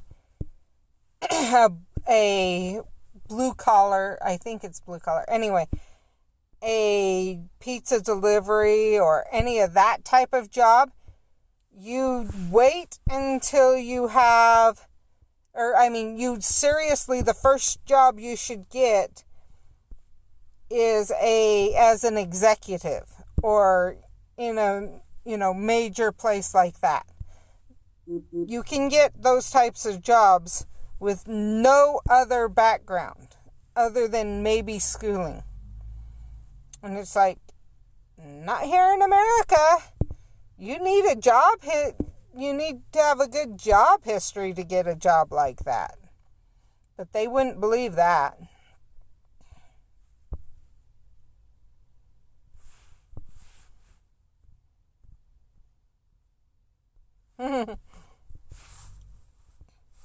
It would be nice if you could get if you could straight out of high school get a high-paying whatever job with no job history. Oh, yeah. And then stay there the rest of your life. And it would completely provide everything you need to raise a family as on a single income. And that if your spouse chose to work, that whole income would be extra discretionary income and just situate you even better. Oh, yeah. Doesn't happen.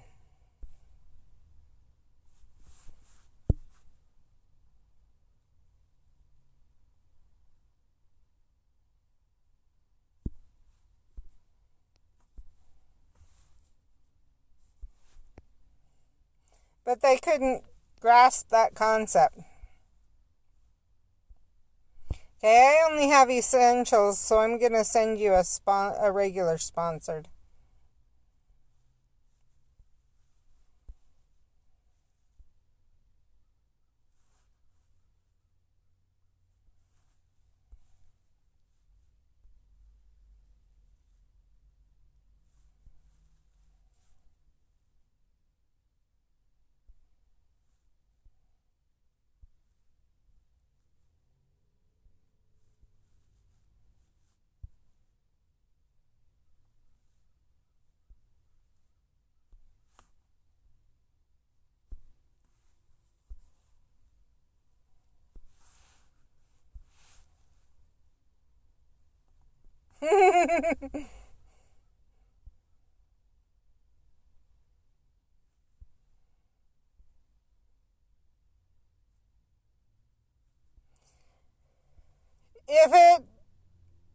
I totally agree. And my kids agree, I'll be honest. That was another problem they had when they were at their dad's. even my daughter wants to travel the world and whatever. But she's like, wherever she lives, she wants to have, if she settles down, she wants to have her, where she settles, be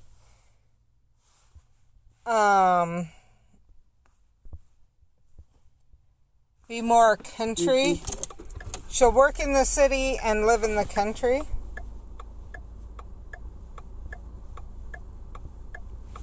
I forgot. I need to open more gifts. She'll live in the city and work in the country.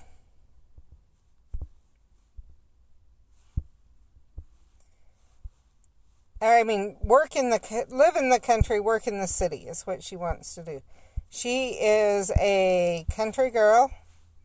She knows she's a country girl. And then from there, but she also, the jobs she wants are more city jobs. So she's like, I'll just live in the country and commute. And the other kids are like, they don't like the cities either.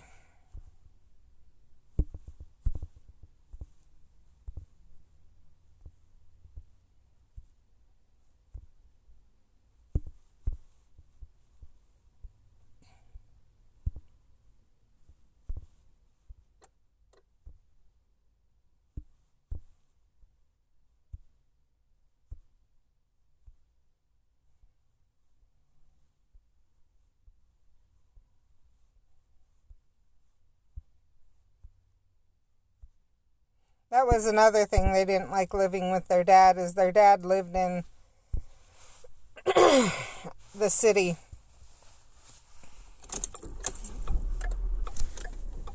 So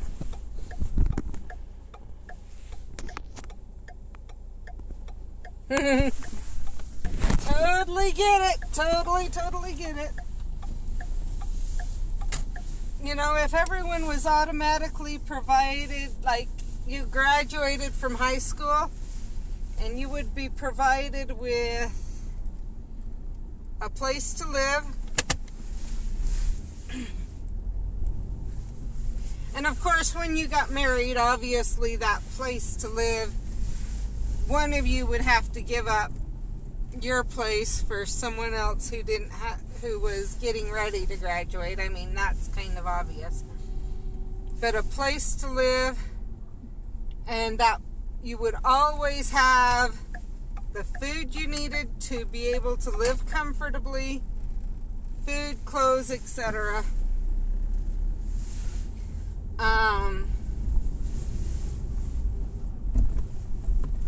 And then from there,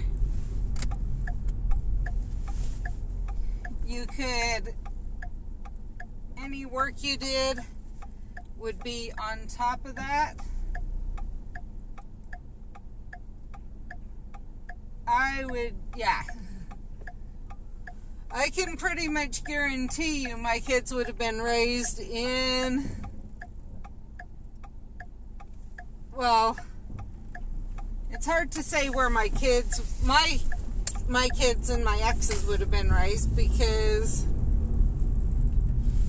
he would have wanted more of the city and I would have wanted more of the country. So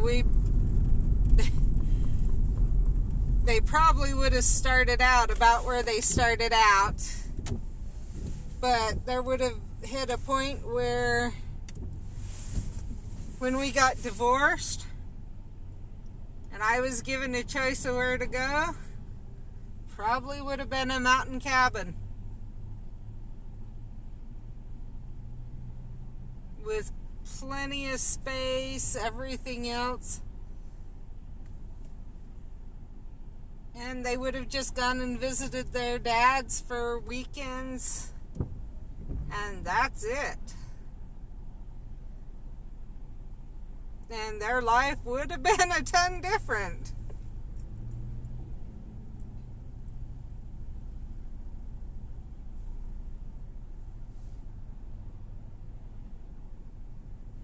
But that's not the way it is, so.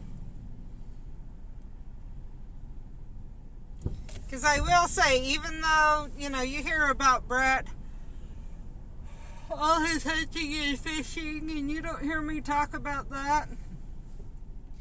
Honestly, I'm only so-so with fishing, and I could care less about hunting. Doesn't mean I'm not a country girl at heart. I may not have gone out and hunted and fished, but there would have been plenty of people around me that the kids probably would have picked it up.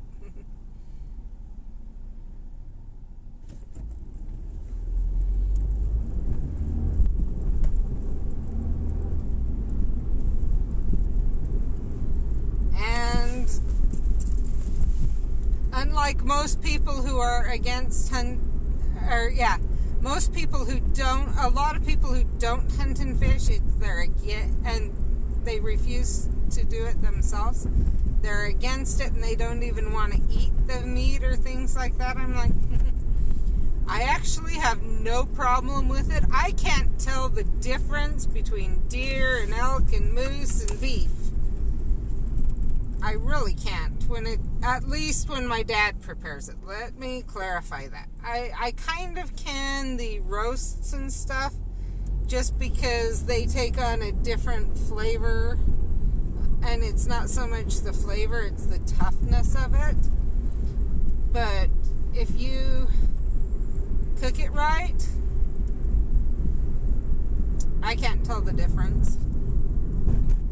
So we take, and one of the ways to cook it, what we've found, one of the best ways to cook it is to make sure it's thin enough that stuff can get all the way through, and then put it in with some, put roast or steaks or whatever in with something acidic for a long time, and either cook it in it or marinate it marinate the crap out of it. But throw a deer or elk roast in a crock pot or a Instapot with a can or two of cherry pie filling, or a pineapple, or a peach or apricot, or pie filling of that type. Peach or apricot, you actually have to go more for the peaches or apricot, because the pie filling, they add enough sugar to with peach or apricot that it negates the acidity some. But mandarin oranges is another thing we've used. Let's see. Anyway, those types of things, and cook it. Cook it for a while. It comes out falling apart, and oh, it's so good.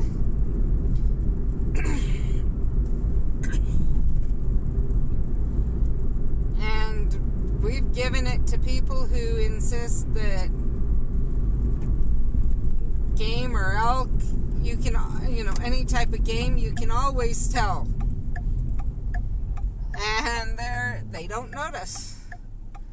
We give them we use my dad's ground, and they don't notice. Because my dad adds beef or pork fat. And it varies just by what he's got, but he adds the right amount that you can't tell the difference.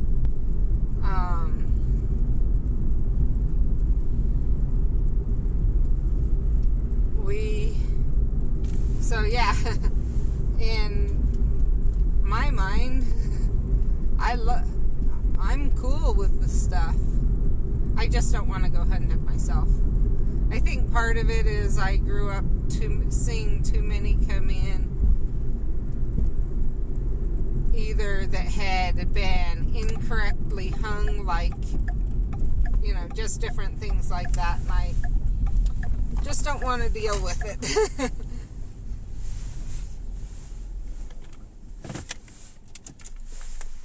Because of that.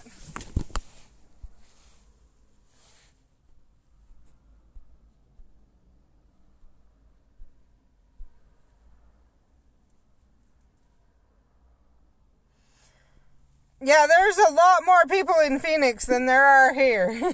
I'll give you that. I could not...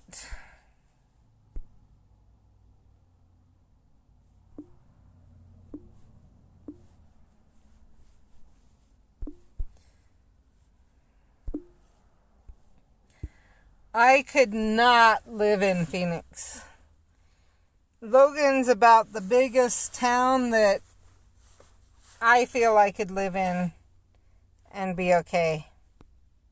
Oh yeah, I totally agree on the added fat. But you can't add too much either. I will say that. There hits a point, I think my dad adds 10%. I think my kids were saying there was someone who added 25% to his. And they were like, that was way too much. So, the other thing we've done is my dad's made sausage out of it. Oh, that's so, you can't tell the difference there. Sausage, salami,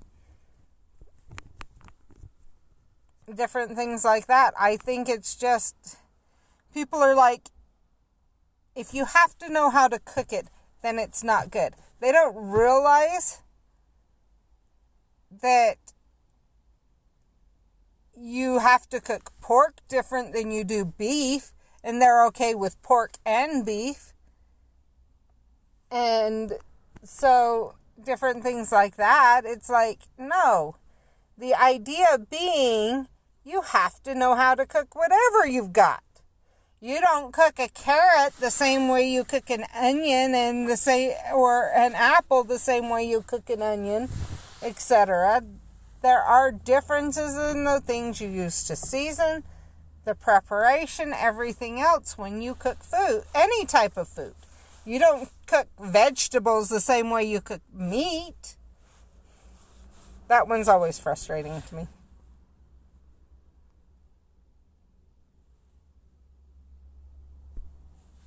I think it's 10% Dad usually does. I can't remember for sure.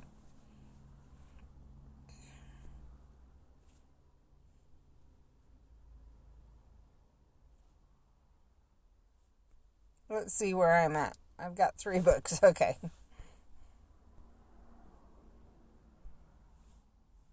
And I'm going to need 21.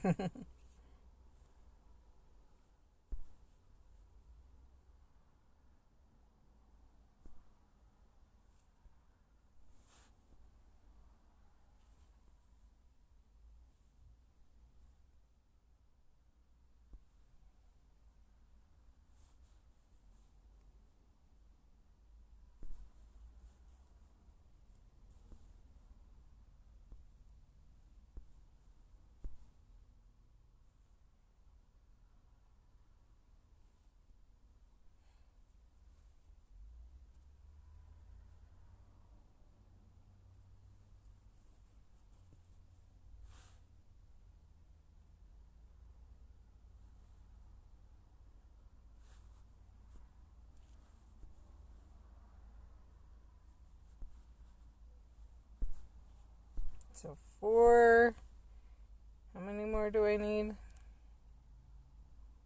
I need 6. So those and then 2 more. And so what have we got? We've got like 6. Day and a half, 2 days.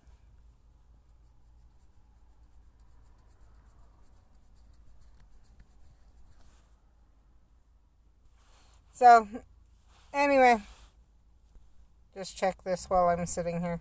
Okay, I thought so.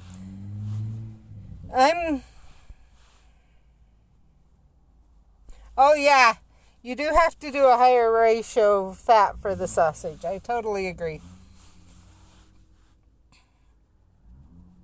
That's actually one thing that my husband always complains about. And it's, me and my kids are picky with our meat because we're spoiled. And I have to laugh at him and say, you're getting just as picky. And he's like, yeah, I know, I'm spoiled. I won't eat meat that I would have eaten before. And it's, ham with a lot of gristle in, or other meats with a lot of gristle in, or French dip. We won't eat for most of me and my kids, if not all of them, won't eat French dip anywhere. We rarely will order French dip anywhere. And it's because no one can make it right. And they do the dip, the au jus, is way too salty, most places. And then on top of that, or they slice it way too thick.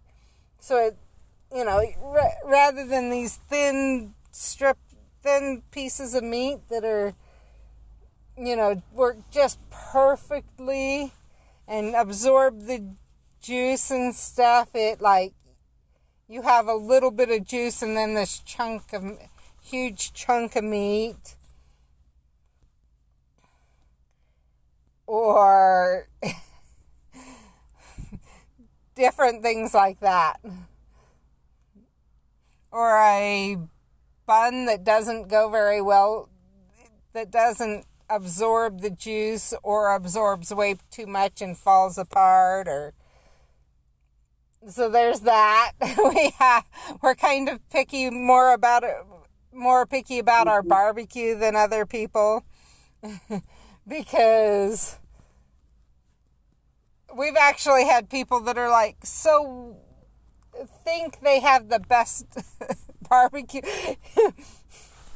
We had, when we moved in,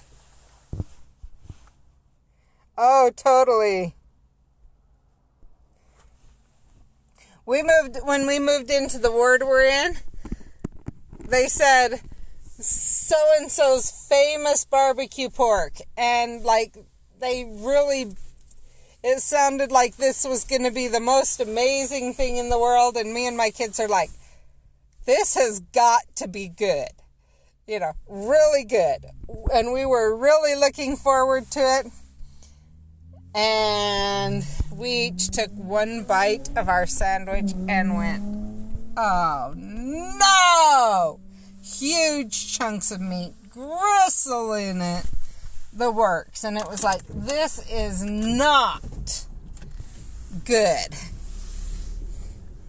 So the next year when they were saying, we're going to have the famous barbecue pork, we're like, okay, before we head there, we are stopping and we're getting some good barbecue pork.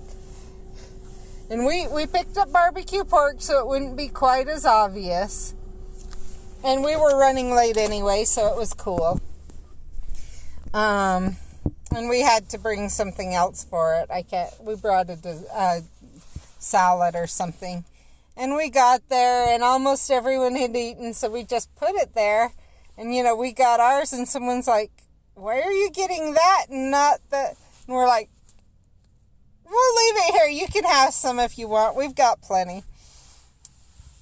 And they tried it. And the next year, we didn't have the famous barbecue pork. They figured out something else to have. And I think it was because everyone had tried my parents' barbecue, realized that this other barbecue was not as good as it was made out to be.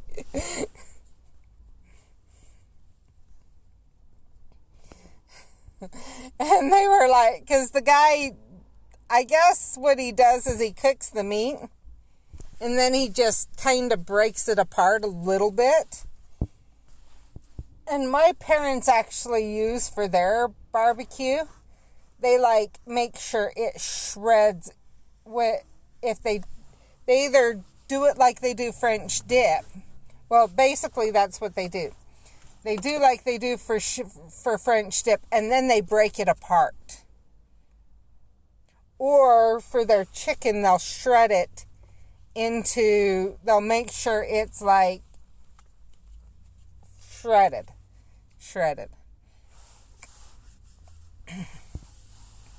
And so you have, and it's not dry, it's not too wet and it's not too dry. They have this they figured out the perfect measurement to hit the perfect consistency. To where because if you have too dry of a barbecue, and the thing is they mix it enough to make sure that every bite has that. Rather than having some parts that are really dry and some parts are really wet and whatever. It's the perfect consistency all the way through. So, yeah, we're a bit spoiled. And actually, I will say this. It was my parents' it was the French dip that actually caused them to reopen the store. To reopen Horlockers, it had been closed for the main actual store part. Not the game, but the store part had been closed for a few years, and my dad was getting regular calls at his house asking for the French dip. So sorry it took a bit longer. That's fine. I needed to get my pen back from Nick. And then my parents' ham, you can take one bite of ham and you can tell if it came from my parent. I've had many people that have agreed, and it, not just me. You take one bite and you know if it came from Horlockers or not. I also need to go to Jade's at some point today to take out my contacts. I was going to go over there, straight over there, and wait there until David's done. Okay. Because there's no reason to go home. Oh, wait, there is. We need to take care of Mizuki first. Because I totally got busy this morning and spaced it. So I'm sorry. I just barely realized. So we'll run home and then we'll run to Jade's, okay? Okay. Because I feel bad now. Because my brain was I'm going to take her out first at this time. And I can't, something happened. Does that make sense? And I can't remember what happened, but then it was like, okay, now I got to get out the door. I'm running late. If that makes sense at all. So, anyway, back to what I was saying. So, their ham, you can tell just by like one bite if it's their ham or not. It's not as gristly, and it's not as fat. Like, you don't have chunks of fat left after it's cooked. It's still as flavorful, but the chunks aren't left there.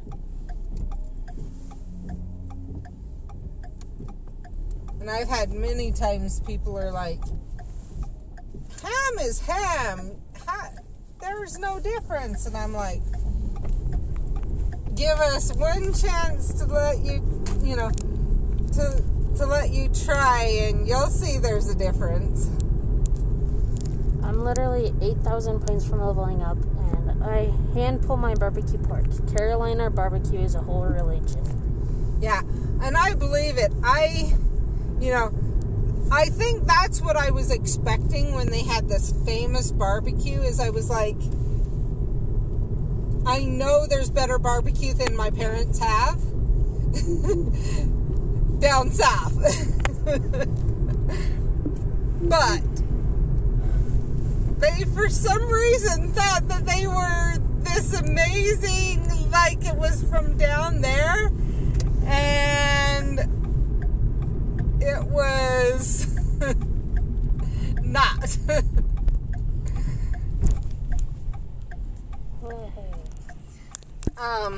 Okay, do a purple one. Go to port keys. Purple. And you can open that port key if you want, if my thing's still going. News just dropped. Three-headed dogs and Ask Man escapees. No, wrong button. Go away.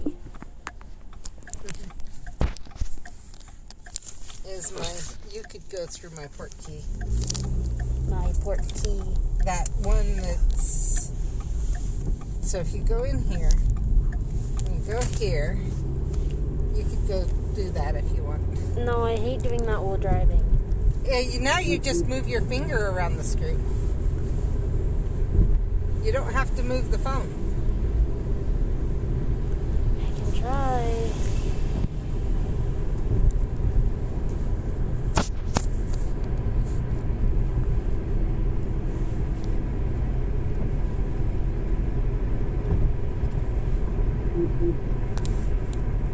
Is it as bad? Still not great, but it's better than what it used to be.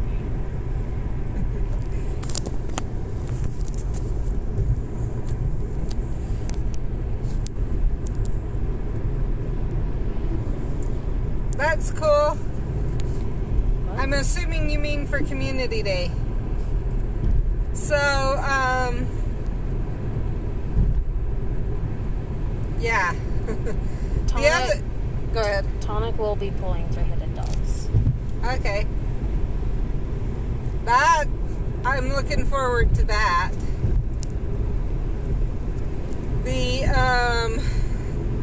What was I thinking?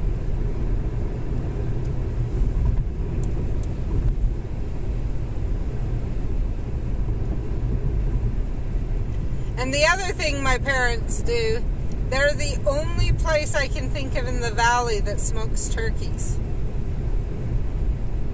And a smoked turkey is so much, at least from them, is so much more moist and flavorful than a regular turkey.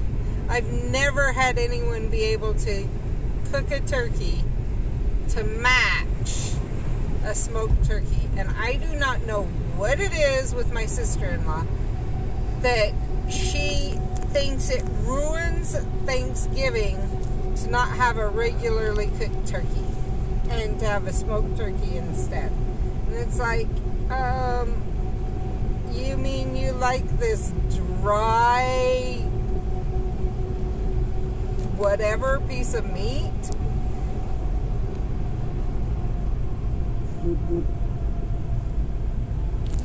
Because it has to be regularly cooked in the oven, not deep fried, not smoked. Ew. Huh? Deep fried turkey does not sound good. I've heard it depends on how it does a lot like the smoking, and it seals in the flavor, and then you cook it with the skin on. Does that make sense? Deep fry it with the skin on. Still sounds good. Plus vampires and werewolves for the Crazy in Love event. No special tasks or anything like that. Oh, I must have smoked turkey. No sense in eating it any other way. No sense. Okay. I was like, no sense? Because she wrote sense.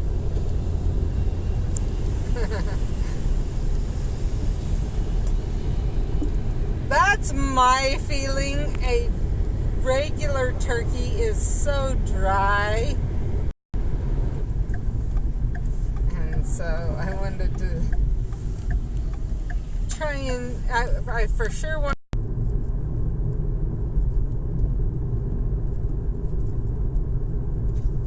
Oh, and I forgot to say congratulations on where you are on your level. I'm behind you, I don't think as much as I used to be, but I am still behind. Jen's at level 44. We're talking about when you do it, but Oh, because she's Chinese. She doesn't know Chinese because she was an orphan. But her sisters know Chinese. And so she should know. She knows the pronunciations. So it was just one of the other students. Yes. It is bothering me. Yes, I can see where that would happen.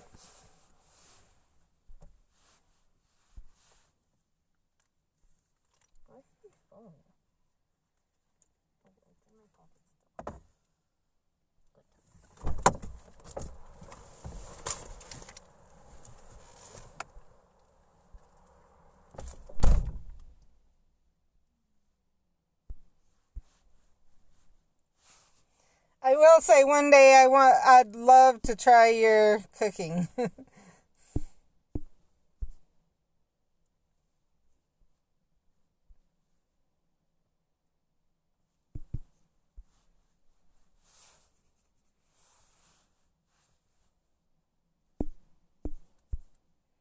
So I'm going to quickly go through what's here and then probably go in and get my medicine and my food, and find some food while she takes care of the pup.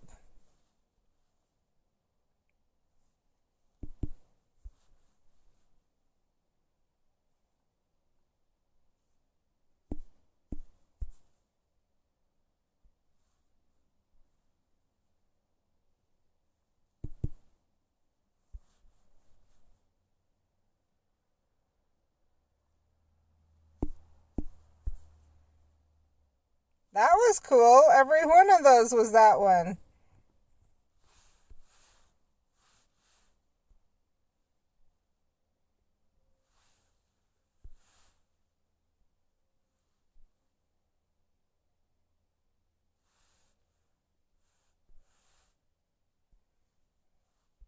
And I'll let you know more about the plans for this summer once we get taxes and I can see if I can get tickets. I don't want to... That's my first step, is I want to make sure I have the tickets, like, for the event before I do anything else. And then from there it would be deciding where to stay and everything else. And if you're ever up this way, let me know.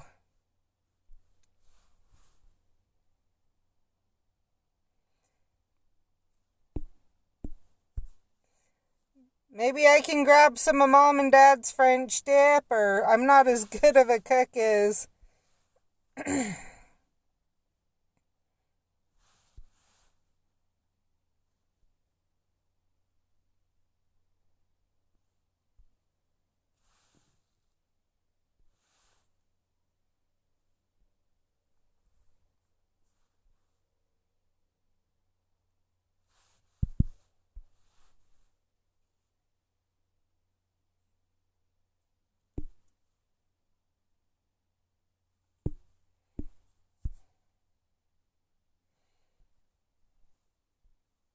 I used to love to cook, but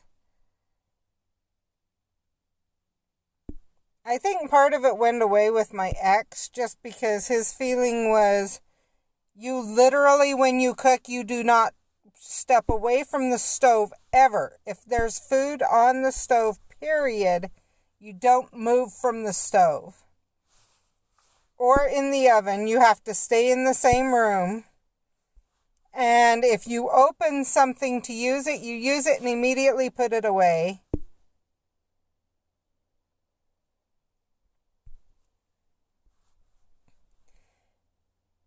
And like if you open it and you use it all, you immediately put it in the trash, which in some ways I get, but when you're trying to flavor things and you have to taste them, if you have to pull out the salt every time you want to put a little bit more salt in.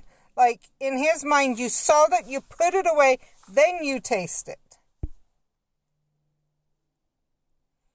And especially when you have little kids and you are supposed to have dinner for everyone every single night, hot, cooked as soon as he walks in the door, but you never know when he's going to walk in the door.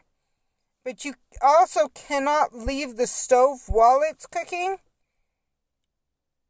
And yet you have kids to take care of. It kind of narrows down your options and it makes it not as fun to cook.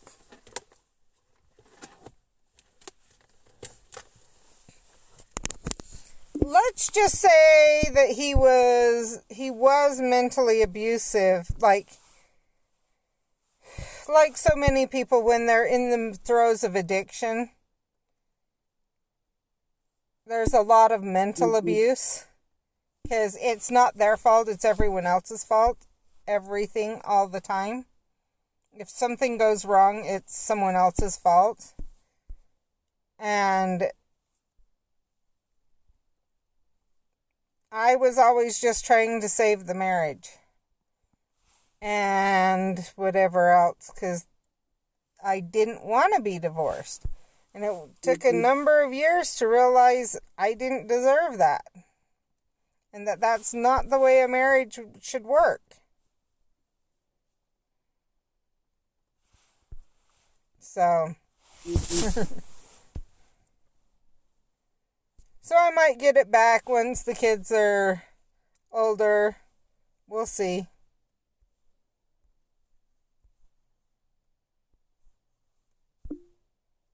Anyway, I'm going to let you go.